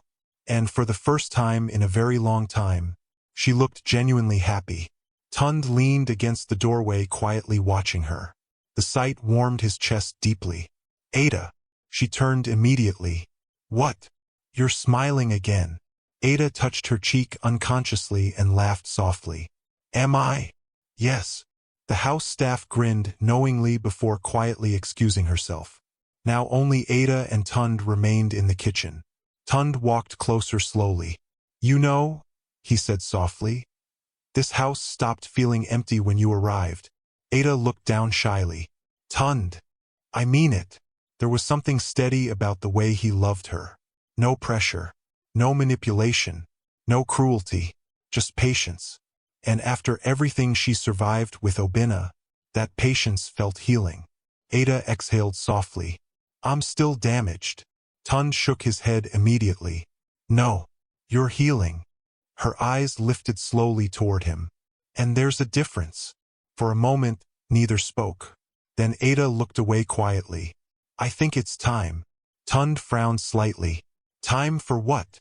To officially end my marriage. The atmosphere changed immediately. Not awkwardly, just seriously. Tund nodded slowly. Are you sure? Ada swallowed hard. I already lost him long ago. Tund studied her face carefully. You still love parts of him. Ada laughed sadly. I love the poor Oena. Her voice softened emotionally. The Oena who used to hold my hand in our leaking apartment. The one who appreciated me. The one who cried after getting his job. Silence. But the rich Oena? She shook her head slowly. I don't know that man anymore. Tund stepped closer gently. You don't owe loyalty to someone who destroyed yours. Ada nodded slowly.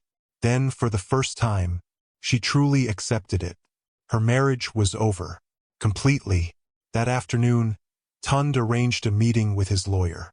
Ada sat nervously inside the elegant office while the lawyer explained the divorce process carefully. Considering the circumstances, the lawyer said professionally, this should be straightforward. Ada looked down quietly. The word divorce still felt painful. Even after everything, the lawyer continued speaking. We'll prepare the papers immediately. Ada signed the documents slowly. Each signature felt strangely heavy, not because she regretted leaving Oena, but because those signatures marked the death of every dream she once built around him. Children, growing old together, building a family, all gone. After the meeting, Tund drove her home quietly. Halfway through the journey, Ada suddenly spoke softly. Do you think I failed? Tund looked at her immediately. What? As a wife? His expression tightened instantly. Ada, I keep wondering if I could have done something differently. Tund pulled the car over gently, then turned fully toward her. Listen to me carefully. Ada looked at him silently. You loved that man when he had nothing. Tears gathered slowly in her eyes. You defended him when people mocked him. Tear escaped. You fed him, encouraged him, believed in him. Another tear followed. You did your part. Ada lowered her head emotionally. He failed you, not the other way around. For several seconds, she simply cried quietly while Tund held her hand gently. And somehow, those words finally freed something inside her. Meanwhile, across town, Oena and Linda lived carelessly inside the mansion. Luxury had become normal now. Designer shopping trips, expensive restaurants, weekend parties. Money flowed endlessly. At least, that's what it looked like from outside. But internally, cracks had already started forming. Linda complained constantly. The chef didn't season this properly. I need a new phone. Why haven't we traveled recently? Everything became about appearances, status, tension, and slowly, even Oena began feeling drained. Because unlike Ada, Linda never truly cared about peace. She cared about lifestyle. One evening, Oena returned home exhausted from work only to find Linda shouting at a housekeeper. How can you shrink my dress? The terrified woman apologized repeatedly. Oena rubbed his forehead tiredly. Linda, leave her alone. Linda turned sharply. So now you're supporting servants against me? I didn't say that. You never support me anymore. Oena sighed heavily. The constant arguments were becoming unbearable lately. Nothing ever satisfied Linda for long. And worst of all, the mansion no longer felt peaceful. Sometimes late at night, Oena found himself remembering Ada unexpectedly. The way she laughed while cooking. The way she prayed for him before work. The way she waited up for him no matter how late he returned home. One night, while lying awake beside Linda, Oena suddenly remembered something Ada once told him during their struggling days. If life ever becomes good for us, promise me we'll stay humble. Back then, he laughed and kissed her forehead. Now, shame flickered briefly through him, but he quickly pushed it away. Instead, he convinced himself Ada was the past, and he had moved on. The next afternoon, a lawyer arrived at the mansion. Oena frowned slightly as the man entered the living room. Good afternoon, sir. Yes, you've been served. Oena took the envelope casually. Linda looked up from her phone. What's that? Oena opened the documents carelessly, then smirked. Divorce papers. Linda burst into laughter immediately. She actually did it? Oena leaned back confidently. So she finally accepted reality. Linda crossed her legs proudly. Good. Oena flipped through the papers lazily. No begging. No emotional messages. No attempts to reconcile. Just legal documents ending everything cleanly. For some strange reason, that unsettled him slightly, but only briefly. Then pride took over again. Without hesitation, he grabbed a pen. Linda grinned excitedly. Sign it fast. Oena chuckled arrogantly. She's doing me a favor. He signed the papers immediately, boldly, carelessly, then tossed them onto the table. Linda smirked proudly. Now you're finally free. Oena poured himself wine casually. I've been free for a long time, but deep inside, something uncomfortable moved faintly in his chest. Because despite everything, a small part of him expected Ada to keep fighting for him forever. And now suddenly, she wasn't. That evening, after the lawyer left, Oena sat alone in the living room drinking quietly. Linda had gone upstairs to take pictures for social media. The mansion felt unusually silent again. His eyes drifted toward an old framed photograph sitting on a shelf nearby. It was from their early wealthy days. Him and Ada smiling together in front of the company car. Ada looked so proud beside him, so genuinely happy. Oena stared at the picture longer than intended, then suddenly remembered the day he got the job. Ada screaming with joy at the roadside, crying while hugging him, calling neighbors to celebrate. He remembered how she used to wake up before dawn to iron his clothes carefully, how she gave him her food business profits for transport money, how she stood beside him when everybody else mocked him. Oena swallowed hard suddenly, then immediately looked away from the photograph. No, he refused to feel guilty now. Ada no longer fit his life. That's what he kept telling himself. Yet strangely, the mansion still felt emptier without her. Upstairs meanwhile, Linda admired herself in the mirror while taking selfies. She walked downstairs later smiling proudly. Oena, should we host another party next weekend? No response. She frowned. Oena. He looked up slowly. You're distracted. I'm fine. Linda sat beside him suspiciously. You're not thinking about Ada, are you? Oena scoffed immediately. Please. But Linda studied him carefully, because despite all her confidence, deep down she knew something dangerous. Men who betray loyal women often eventually miss them, especially after excitement fades. Linda quickly wrapped her arms around Oena possessively. You have me now. Oena forced a smile faintly. Yes. But his eyes drifted unconsciously toward the signed divorce papers still lying on the table. And for reasons he couldn't explain, victory suddenly didn't feel as satisfying as he expected. Meanwhile, back at Tun's mansion, Ada stood outside on the balcony, watching the sunset quietly. The evening breeze moved gently through her hair. Behind her, Tun stepped outside carrying 2 cups of tea. One for you. Ada smiled softly. Thank you. He stood beside her silently for a moment, then finally asked, How do you feel? Ada stared at the sunset thoughtfully. Lighter. Tund nodded slowly. She turned toward him gently. For the first time in a long time, I think I'm finally ready to move forward. And somewhere far away across the city, the signed divorce papers sat quietly on a glass table. One marriage had officially ended, but another love story was only beginning. The divorce became official quietly. No court drama, no public fighting, no emotional confrontation, just signatures, documents, and the final end of a marriage Ada once believed would last forever. The day the lawyer confirmed everything was finalized, Ada sat silently on the balcony outside Tun's mansion, holding the papers carefully in her hands. The evening breeze moved softly around her. Below, the swimming pool lights reflected beautifully against the water. Everything looked peaceful. Yet inside her chest, there was a strange mixture of emotions. Relief, sadness, freedom, grief.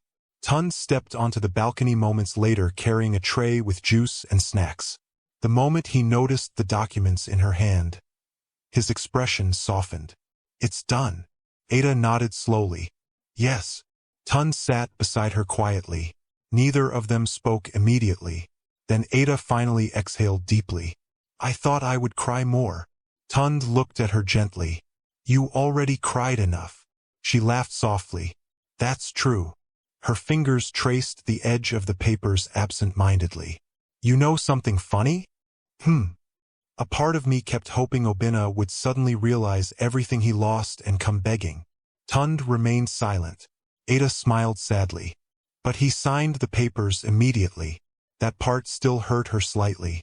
Not because she wanted him back, but because it proved how little their marriage meant to him in the end. Tund carefully took the papers from her hand and placed them on the table. Then he turned toward her fully. "Look at me." Ada obeyed quietly. "You are not someone people replace." Her eyes softened immediately. "You're someone people regret losing." A tear gathered slowly in the corner of her eye.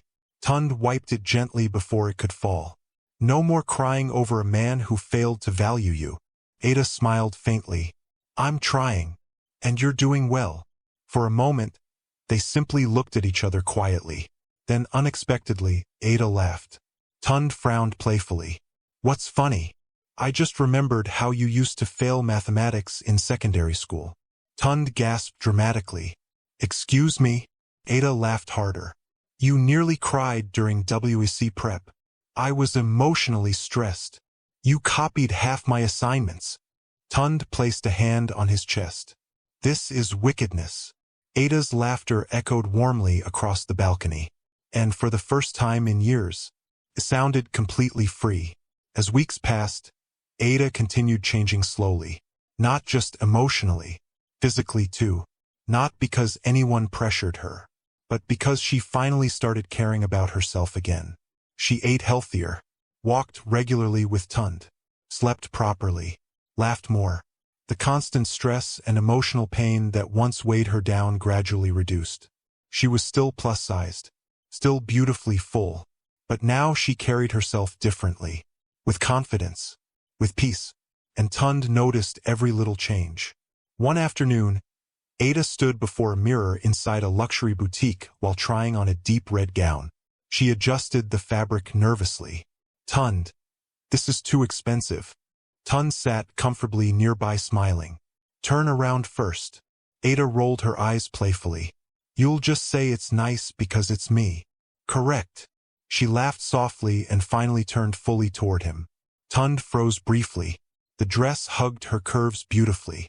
Her skin glowed warmly beneath the boutique lights. And most importantly, she looked happy. "Wow," he whispered honestly. Ada looked down shyly. "You really like it?" Tund stood slowly. "Ada." He moved closer gently. "You've always been beautiful." Her chest tightened emotionally. Because unlike Oena, Tund never spoke about her body with shame. Never made her feel like she needed to shrink herself to deserve love. Instead, he made her feel seen, valued, desired. The saleswoman nearby smiled knowingly. "Madam, your husband has good taste." Ada and Tund both paused awkwardly.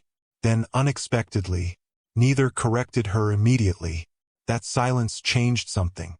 Later that evening during dinner, Tund seemed unusually nervous. Ada noticed instantly. "You're too quiet." Tund smiled faintly. "I'm thinking.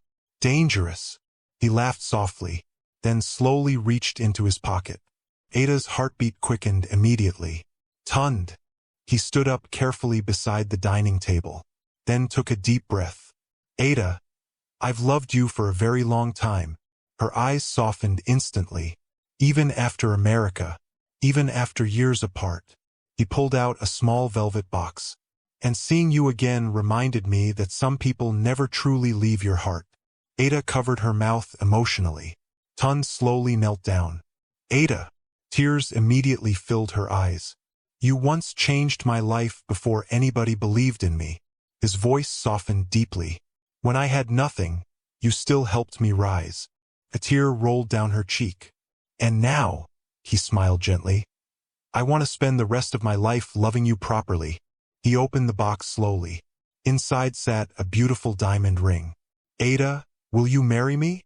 For several seconds, Ada could not speak. Her vision blurred completely with tears. Not painful tears this time. Healing tears. The kind that come when life finally gives you the love you thought you lost forever. Yes, she whispered emotionally. Tund blinked. What? Ada laughed through tears. Yes. Tund immediately stood up laughing happily and slid the ring onto her finger. Ada threw her arms around him tightly, and for the first time since her marriage collapsed, her heart finally felt whole again. The wedding preparations began almost immediately. Unlike her marriage to Oena, which started during hardship and uncertainty, this wedding felt peaceful, intentional, joyful. Tund involved Ada in every decision. What flowers do you want? What colors do you like? Do you want a small wedding or something bigger? Ada laughed constantly during preparations. Sometimes she still couldn't believe this was her life.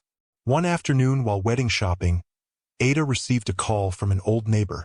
Ada, we heard you're getting married again. Ada smiled softly. Yes. To that rich man?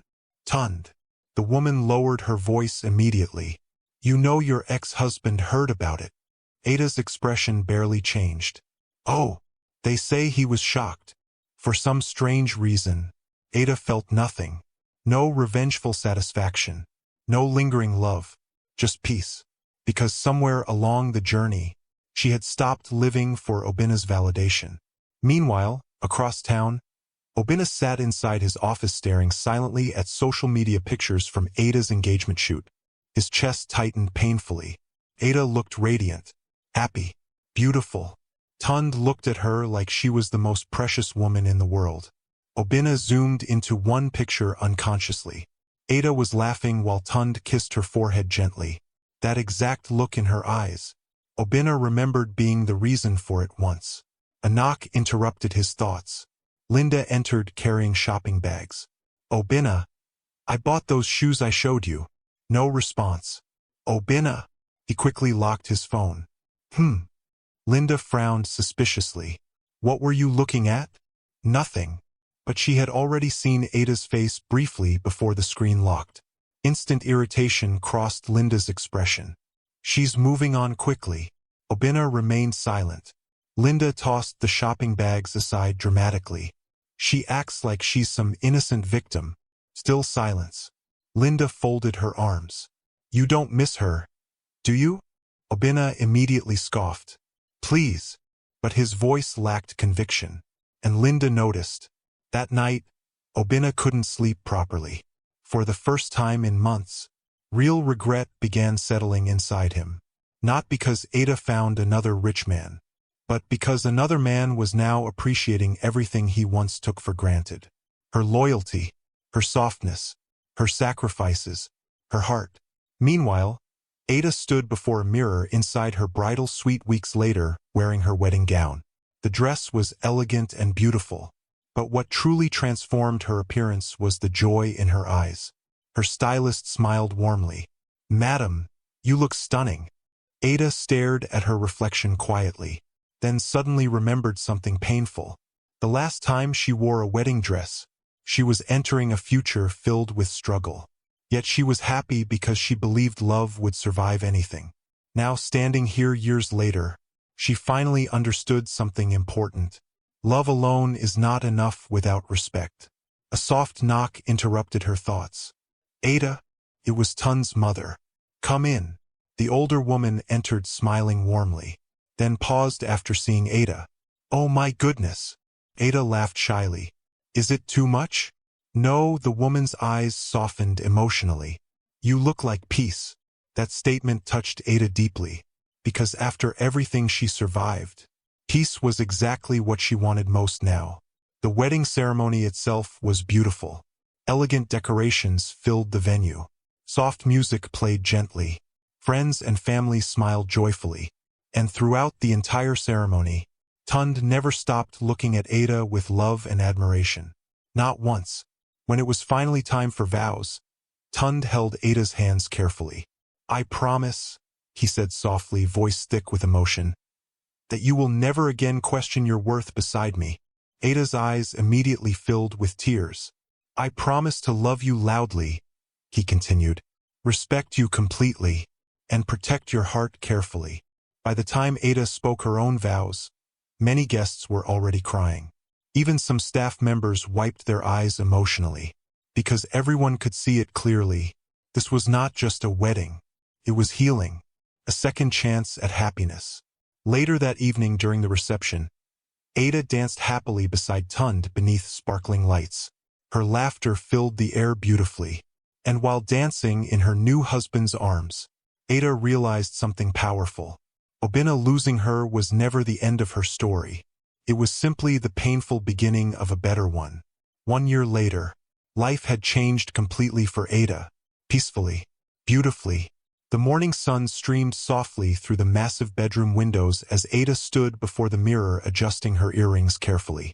Behind her, Tund emerged from the bathroom smiling. You're admiring yourself again. Ada laughed. Please let me enjoy being fine in peace. Tund walked toward her and wrapped his arms gently around her waist. You've always been fine. Ada rolled her eyes playfully. Now you're just flirting before breakfast. I'm your husband. It's my duty. She smiled warmly at their reflection together. For the first time in many years, Ada truly looked happy. Not performative happiness. Not survival happiness. Real happiness. The kind that settles deep inside the soul. Tund kissed her forehead softly. Ready? Ada nodded. Yes.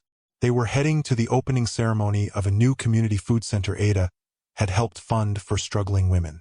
Ironically, the same roadside food business that once embarrassed Oena had now become the foundation of something meaningful. Ada wanted to help women like the old version of herself. Women carrying entire families quietly while the world overlooked them. As they prepared to leave, Ada's phone buzzed. Unknown number. She frowned slightly before answering. Hello. The voice on the other end sounded nervous. Madam Ada. Good morning. Yes. It's Chike from Sterling Energy Services. Ada's expression changed slightly. Obena's former company. Yes. There's a situation. Her chest tightened faintly. What happened? The man hesitated. Mr. Oena has been arrested. Silence. Tund immediately noticed her expression. Ada?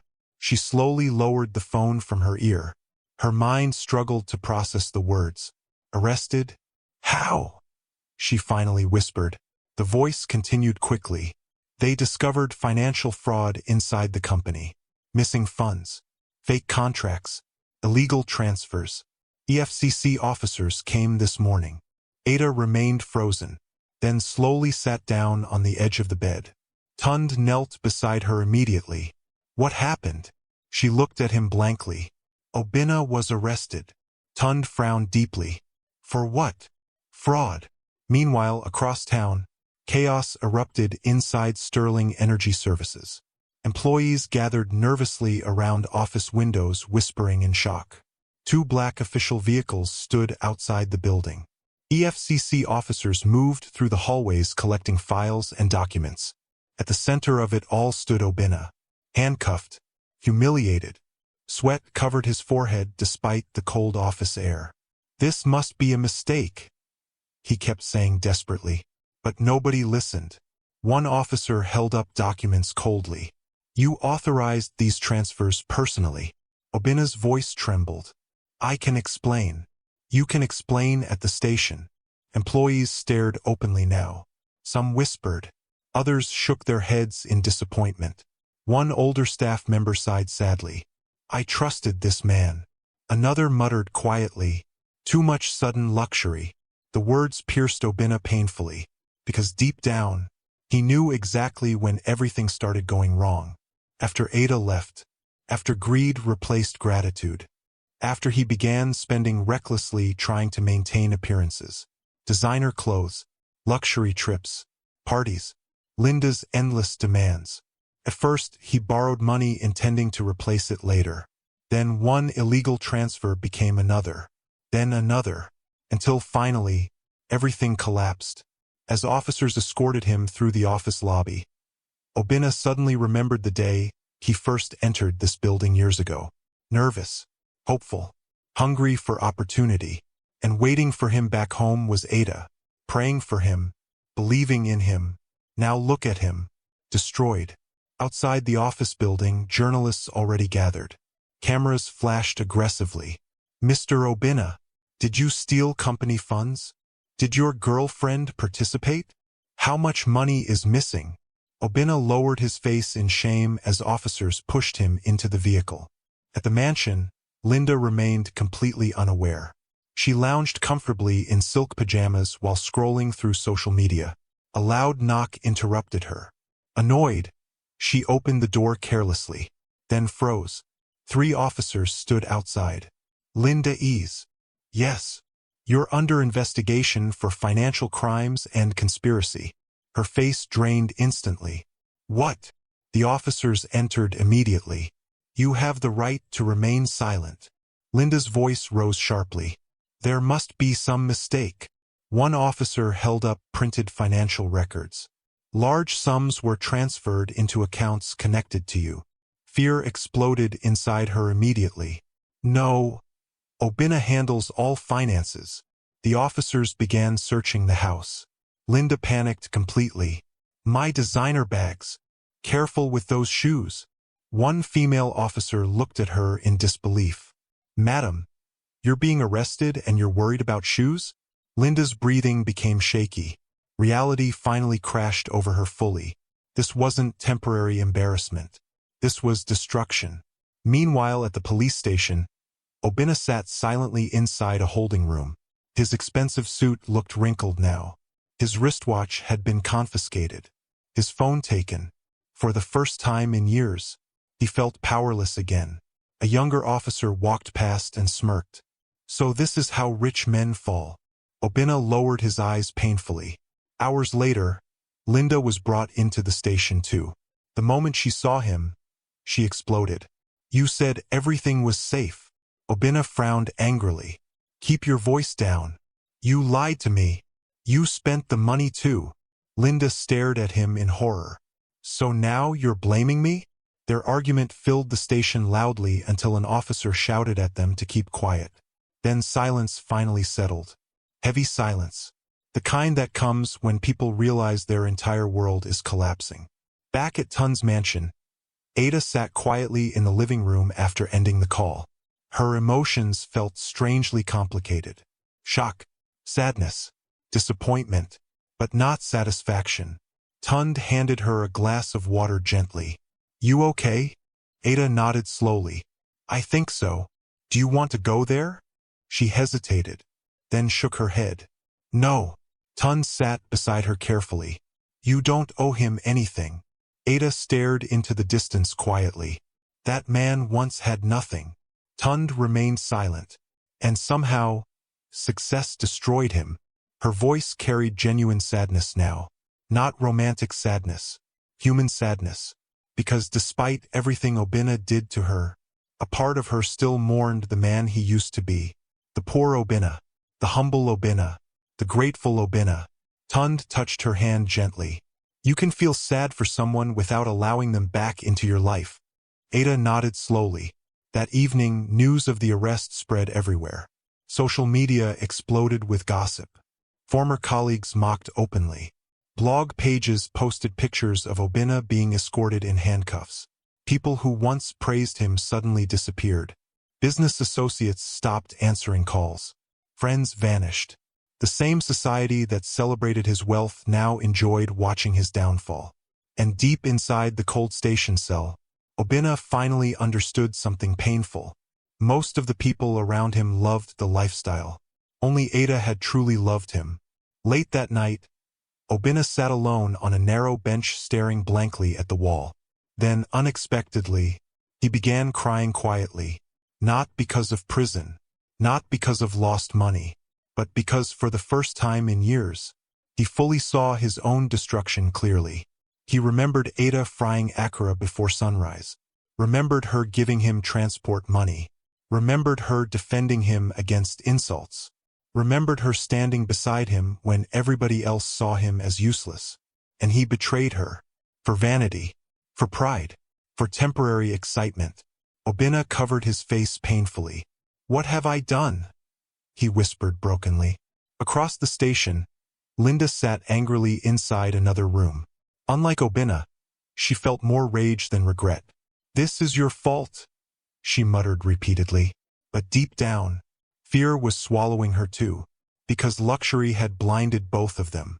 And now suddenly, everything was gone. The following morning, Sterling Energy Services officially froze all accounts connected to the fraud investigation. Properties were seized, vehicles repossessed, assets locked. The mansion no longer belonged to them. Even the expensive cars sitting in the driveway were taken away. Within 24 hours, Oena went from wealthy executive to disgraced criminal suspect. And the painful irony? The same poverty Ada once helped him escape was waiting for him again. Later that evening, Ada stood quietly beside the window watching rain fall softly outside. Tund entered holding 2 cups of tea. "You've been quiet all day." Ada accepted the tea slowly. "I just keep thinking about him." She nodded faintly. Tund remained calm. "What are you thinking?" Ada sighed deeply. "How can somebody destroy their entire life so quickly?" Tund stared thoughtfully at the rain. "Pride usually destroys people slowly first." Ada looked down quietly, then whispered softly, "I warned him not to forget who he used to be." Tund pulled her gently against his chest. And as Ada rested there peacefully, somewhere across town, Oena sat inside a detention cell with nothing left except regret. The mansion was gone. The money was gone. The luxury was gone. And for the first time since betraying Ada, he finally understood the true cost of losing a good woman. The detention cell smelled of sweat, rust, and hopelessness. Oena sat quietly on the narrow bench with his elbows resting on his knees, staring blankly at the stained floor. He had not slept properly in 2 days. Every few minutes, another wave of humiliation washed over him. The whispers, the headlines, the photographs online. Top executive arrested for fraud. Luxury couple under investigation. Everything he built had collapsed publicly, painfully, and worst of all, there was nobody left standing beside him. Not friends, not business partners, not the colleagues who once praised him endlessly. Everybody disappeared the moment scandal arrived. The metal cell door creaked open suddenly. An officer stepped inside lazily. "Oena." Oena looked up slowly. "You have visitors." "Visitors?" His chest tightened faintly. For one foolish second, he thought maybe Ada came, then immediately hated himself for even hoping. Why would she? After everything he did to her.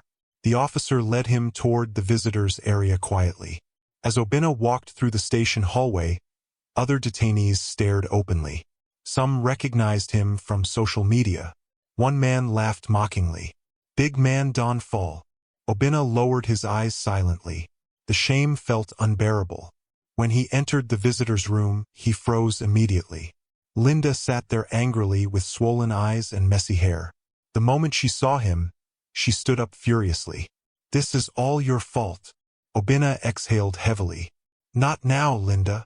Not now," she snapped loudly. "You told me the money transfers were safe. You spent the money too, because you said everything was under control."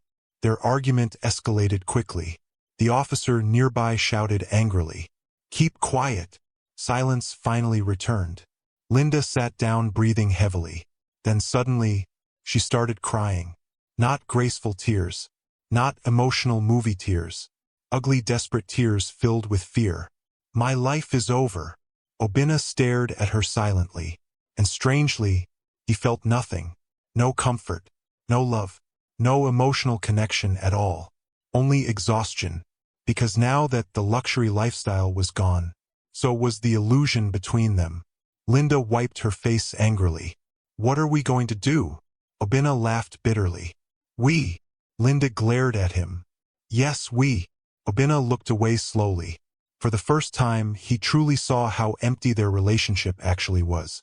There was no loyalty here, no sacrifice, no real foundation, just greed, lust, and selfishness.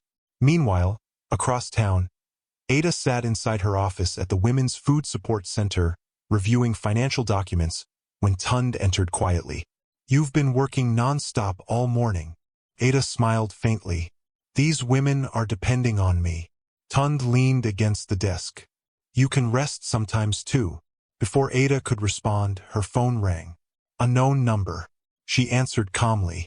"Hello, Madam Ada?" A male voice asked politely. "Yes. This is Barrister Emeka representing Sterling Energy Services." Ada's expression changed slightly. "What can I do for you?" "There's an issue regarding Mr. Obena's bail." Ada frowned. "What issue?" "Most of his assets have been frozen pending investigation. Unfortunately, nobody has stepped forward to help." Silence. Then the lawyer continued carefully. "We understand your relationship ended, but we hoped maybe you might know someone willing to assist." Ada sat quietly for several seconds. Tund watched her expression carefully. "What exactly are you asking?" she finally said softly. "We're asking if you would consider helping secure temporary bail." Ada's fingers tightened slightly around the phone. The irony nearly overwhelmed her. Years ago, she gave Oena transport money because he had nothing. Now again, he needed help. The lawyer continued gently. "He's not doing well emotionally." Those words unexpectedly touched something painful inside her. Not romantic feelings, just humanity. Ada closed her eyes briefly. "I'll think about it." After the call ended, silence filled the office. Tund studied her carefully. "You're considering helping him?" Ada looked down quietly. "I know it sounds foolish." "No," Tund said softly. "It sounds like you." She sighed deeply. "That man hurt me badly. I know. But I also remember the version of him that used to cry because he couldn't afford transport." Tund moved closer gently. "Ada, I'm not doing it because I still love him," she said quickly. Tund nodded calmly. "I know." Ada leaned back emotionally. I don't want bitterness to turn me into someone cruel." Tund smiled softly then, and somehow, that smile carried pride. Because even after betrayal, humiliation, and heartbreak, Ada's heart still remained kind. A few hours later, Tund personally accompanied Ada to the station. The moment their car pulled into the compound, whispers immediately spread among officers nearby. "That's the ex-wife. She came. After everything?" Ada ignored the stares quietly. Inside the station, the lawyer greeted them respectfully. "Thank you for coming." Tund remained close beside Ada protectively. "Where is he?" Ada asked softly. The lawyer nodded toward a hallway. "He doesn't know you're here." As they walked toward the waiting area, Ada's heartbeat became strangely heavy. Not from love, not from fear, but from confronting the ruins of someone she once built her entire world around. Finally, the officer opened the door. Oena sat inside wearing plain detention clothes. The moment he looked up and saw Ada, he froze completely. For several seconds, he genuinely thought he was imagining her. Ada stood calmly beside Tund. Elegant, peaceful, whole, everything he destroyed. Oena slowly stood up. "Ada!" His voice cracked badly. Linda, seated nearby, turned sharply too. The moment she saw Ada standing there looking graceful and composed beside Tund, shame flooded her instantly. Ada looked at both of them quietly. Neither spoke. Then finally, Oena lowered his eyes, unable to hold her gaze, because seeing Ada now hurt worse than prison itself. Not because she looked rich, but because despite everything he did, she still looked dignified, still kind, still human. And suddenly, he felt painfully small. The lawyer cleared his throat softly. "Mrs. Ada is fine," she interrupted gently. The lawyer nodded. "Ada has agreed to assist temporarily with the bail arrangements." Oena looked up sharply in shock. "What?" Linda blinked repeatedly. "You're helping us?" Ada folded her hands quietly. "I'm helping because I don't want hatred in my heart." Oena stared at her speechlessly. After all the humiliation he caused her, after betraying her with Linda, after mocking her body, she still came. A painful lump formed in his throat immediately. "Ada," he whispered shakily, but words failed him, because no apology felt big enough anymore. Linda suddenly burst into tears again. "I'm sorry." Ada looked at her calmly. "For what exactly?" Linda lowered her face immediately. "I was jealous of you." The confession stunned the room briefly. "You loved him when he had nothing," Linda continued crying, "and I hated that he respected you for it." Oena closed his eyes painfully. Ada remained silent. Linda wiped her tears shakily. "I thought taking him from you would make me feel superior." Ada's voice stayed calm. "And did it?" Linda broke down harder. "No." Silence filled the room heavily. Then finally Oena spoke quietly. "I destroyed everything." Ada looked at him directly for the first time. "Yes," she said softly. "You did." The truth in her voice hurt more than insults ever could. Oena swallowed hard. "I don't expect forgiveness." Ada remained calm. "That's good." Tund watched everything quietly beside her. Not possessive, not threatened, because he understood something important. Ada helping Oena wasn't weakness. It was closure. Real closure. The lawyer eventually stepped outside with officers to finalize documents. Now only the four of them remained. The silence became uncomfortable quickly. Oena looked toward Tund slowly. "You're a better man than me." Tund answered calmly. "This isn't about comparing men." Oena laughed bitterly. "It should be." His eyes shifted toward Ada again. "I had someone who truly loved me." Ada said nothing. "And I threw her away because success entered my head." His voice cracked again. "I became arrogant." A tear slid down his face unexpectedly. "I forgot who stayed with me when I had nothing." Ada's chest tightened slightly, not with romantic emotion, just sadness. Because once upon a time, this broken man before her used to be the person she trusted most in the world. Oena looked at her desperately. "I'm sorry." Ada stared at him quietly for a long moment, then finally said softly, "I believe you are sorry." Hope flickered briefly in his eyes. Then she continued, "But some damage cannot be undone." The hope disappeared immediately, and deep inside, he knew she was right. Later that evening, after the bail process was completed, Oena and Linda stepped outside the station. Rain had started falling lightly. Several officers watched curiously from a distance.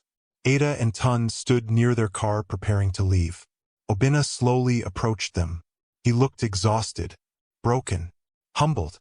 Nothing like the proud, wealthy executive who once mocked Ada's body and loyalty. "Ada," she turned calmly. Oena struggled to speak.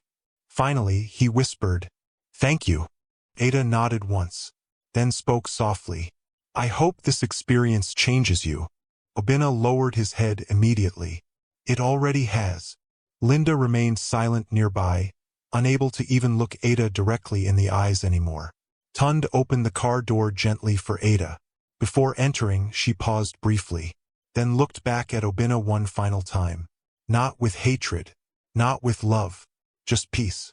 And somehow, that peaceful look hurt him more than anger ever could, because it meant she had truly moved on. The car drove away slowly into the rainy evening.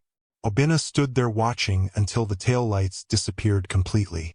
Then finally, for the first time since losing Ada, he fully understood the value of the woman he betrayed.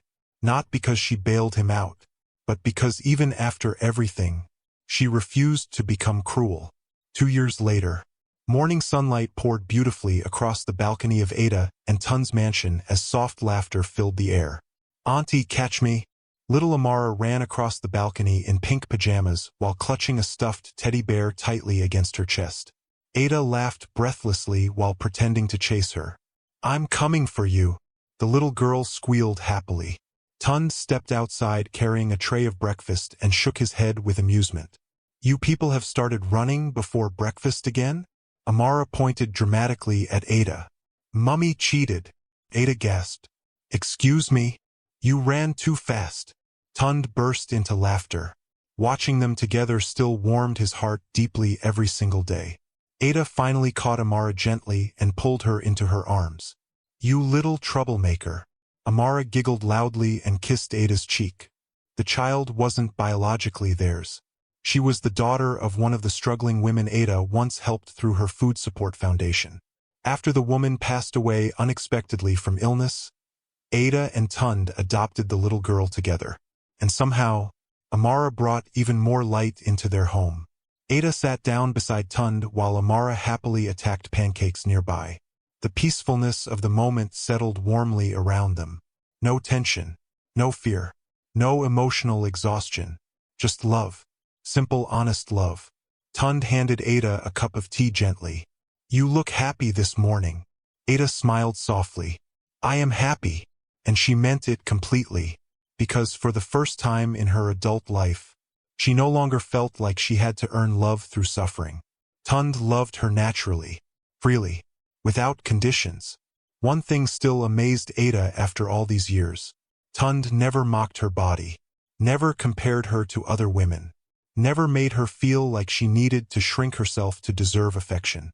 Instead, he constantly reminded her she was beautiful exactly as she was. And because of that, Ada flourished emotionally. The insecure woman who once cried before mirrors no longer existed.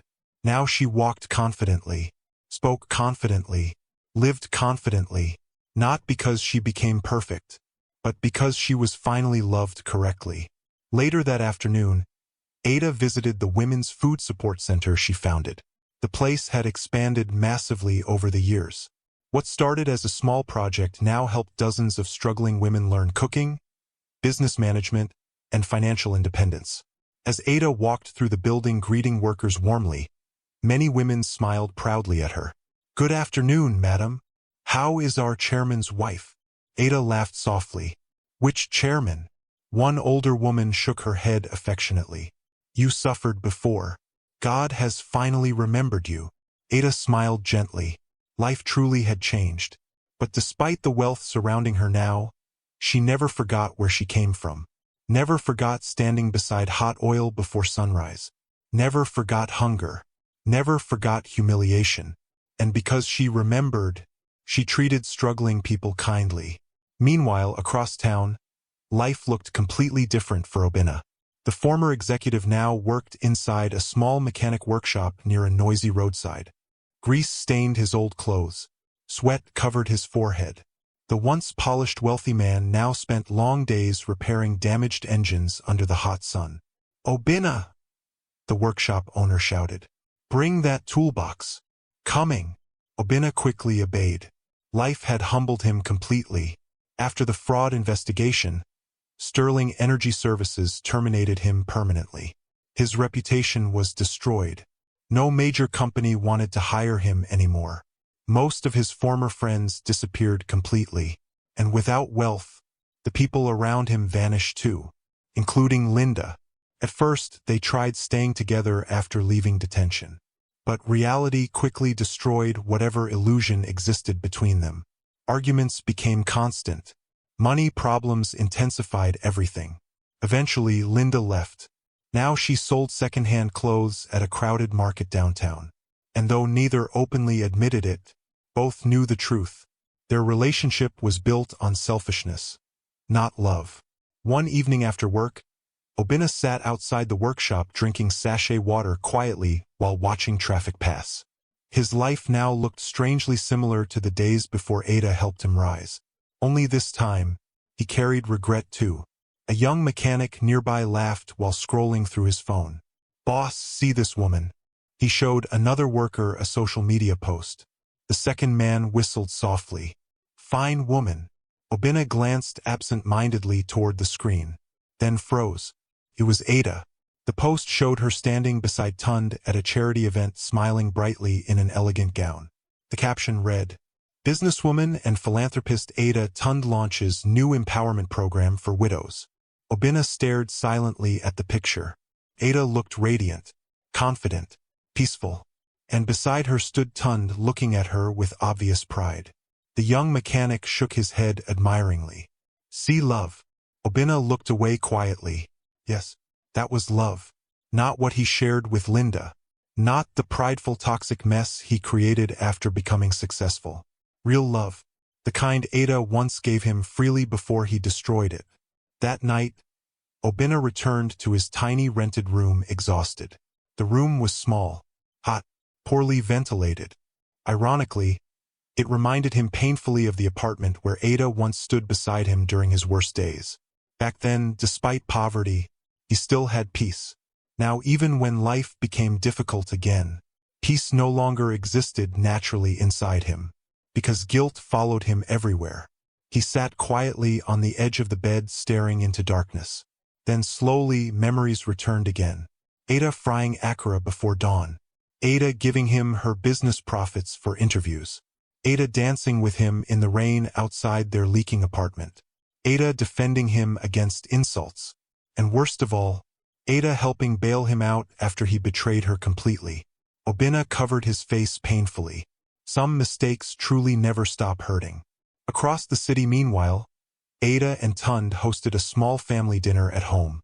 Soft music played in the background while Amara laughed loudly over dessert. "You people spoiled this child," Ada complained playfully.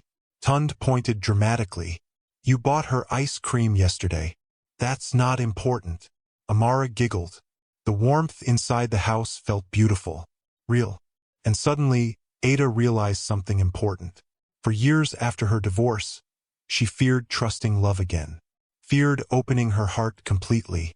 But Tund healed that fear patiently.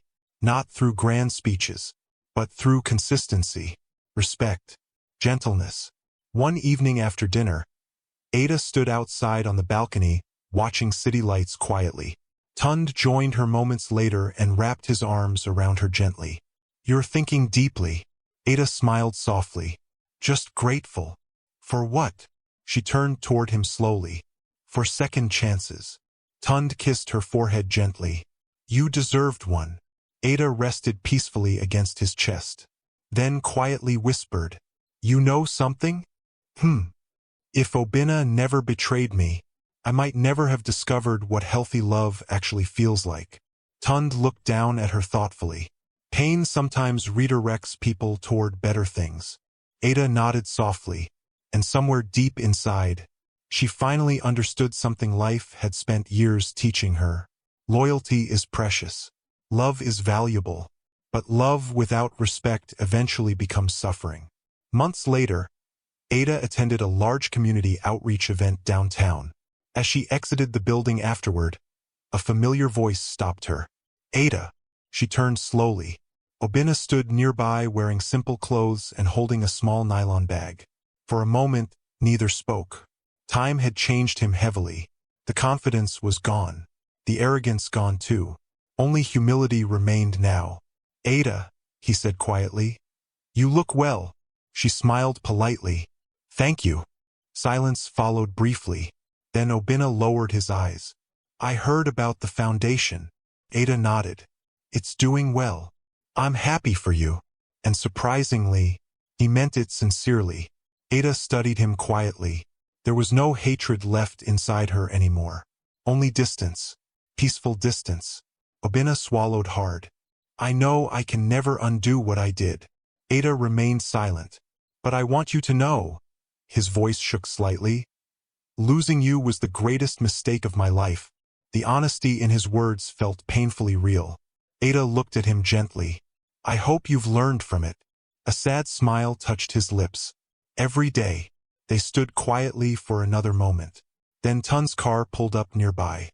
The moment Oena saw Tund step out smiling warmly toward Ada, something bittersweet settled inside his chest. Not jealousy anymore. Acceptance. Because deep down, he knew Ada ended up exactly where she belonged. Tund greeted him politely. "Good evening." Oena nodded respectfully. "Good evening." Then he stepped aside quietly. Before entering the car, Ada paused briefly. "Take care of yourself, Oena." Such simple words. Yet they carried no bitterness, no cruelty, just closure. And somehow, that hurt beautifully. Oena watched the car drive away slowly into the evening traffic. Then finally smiled faintly to himself. Because despite losing everything, At least one good thing remained true. Ada was happy, and after everything she suffered, she deserved nothing less. Thanks for watching. If you enjoyed this story, please subscribe to this channel and tell us where you are watching from. Have a wonderful day.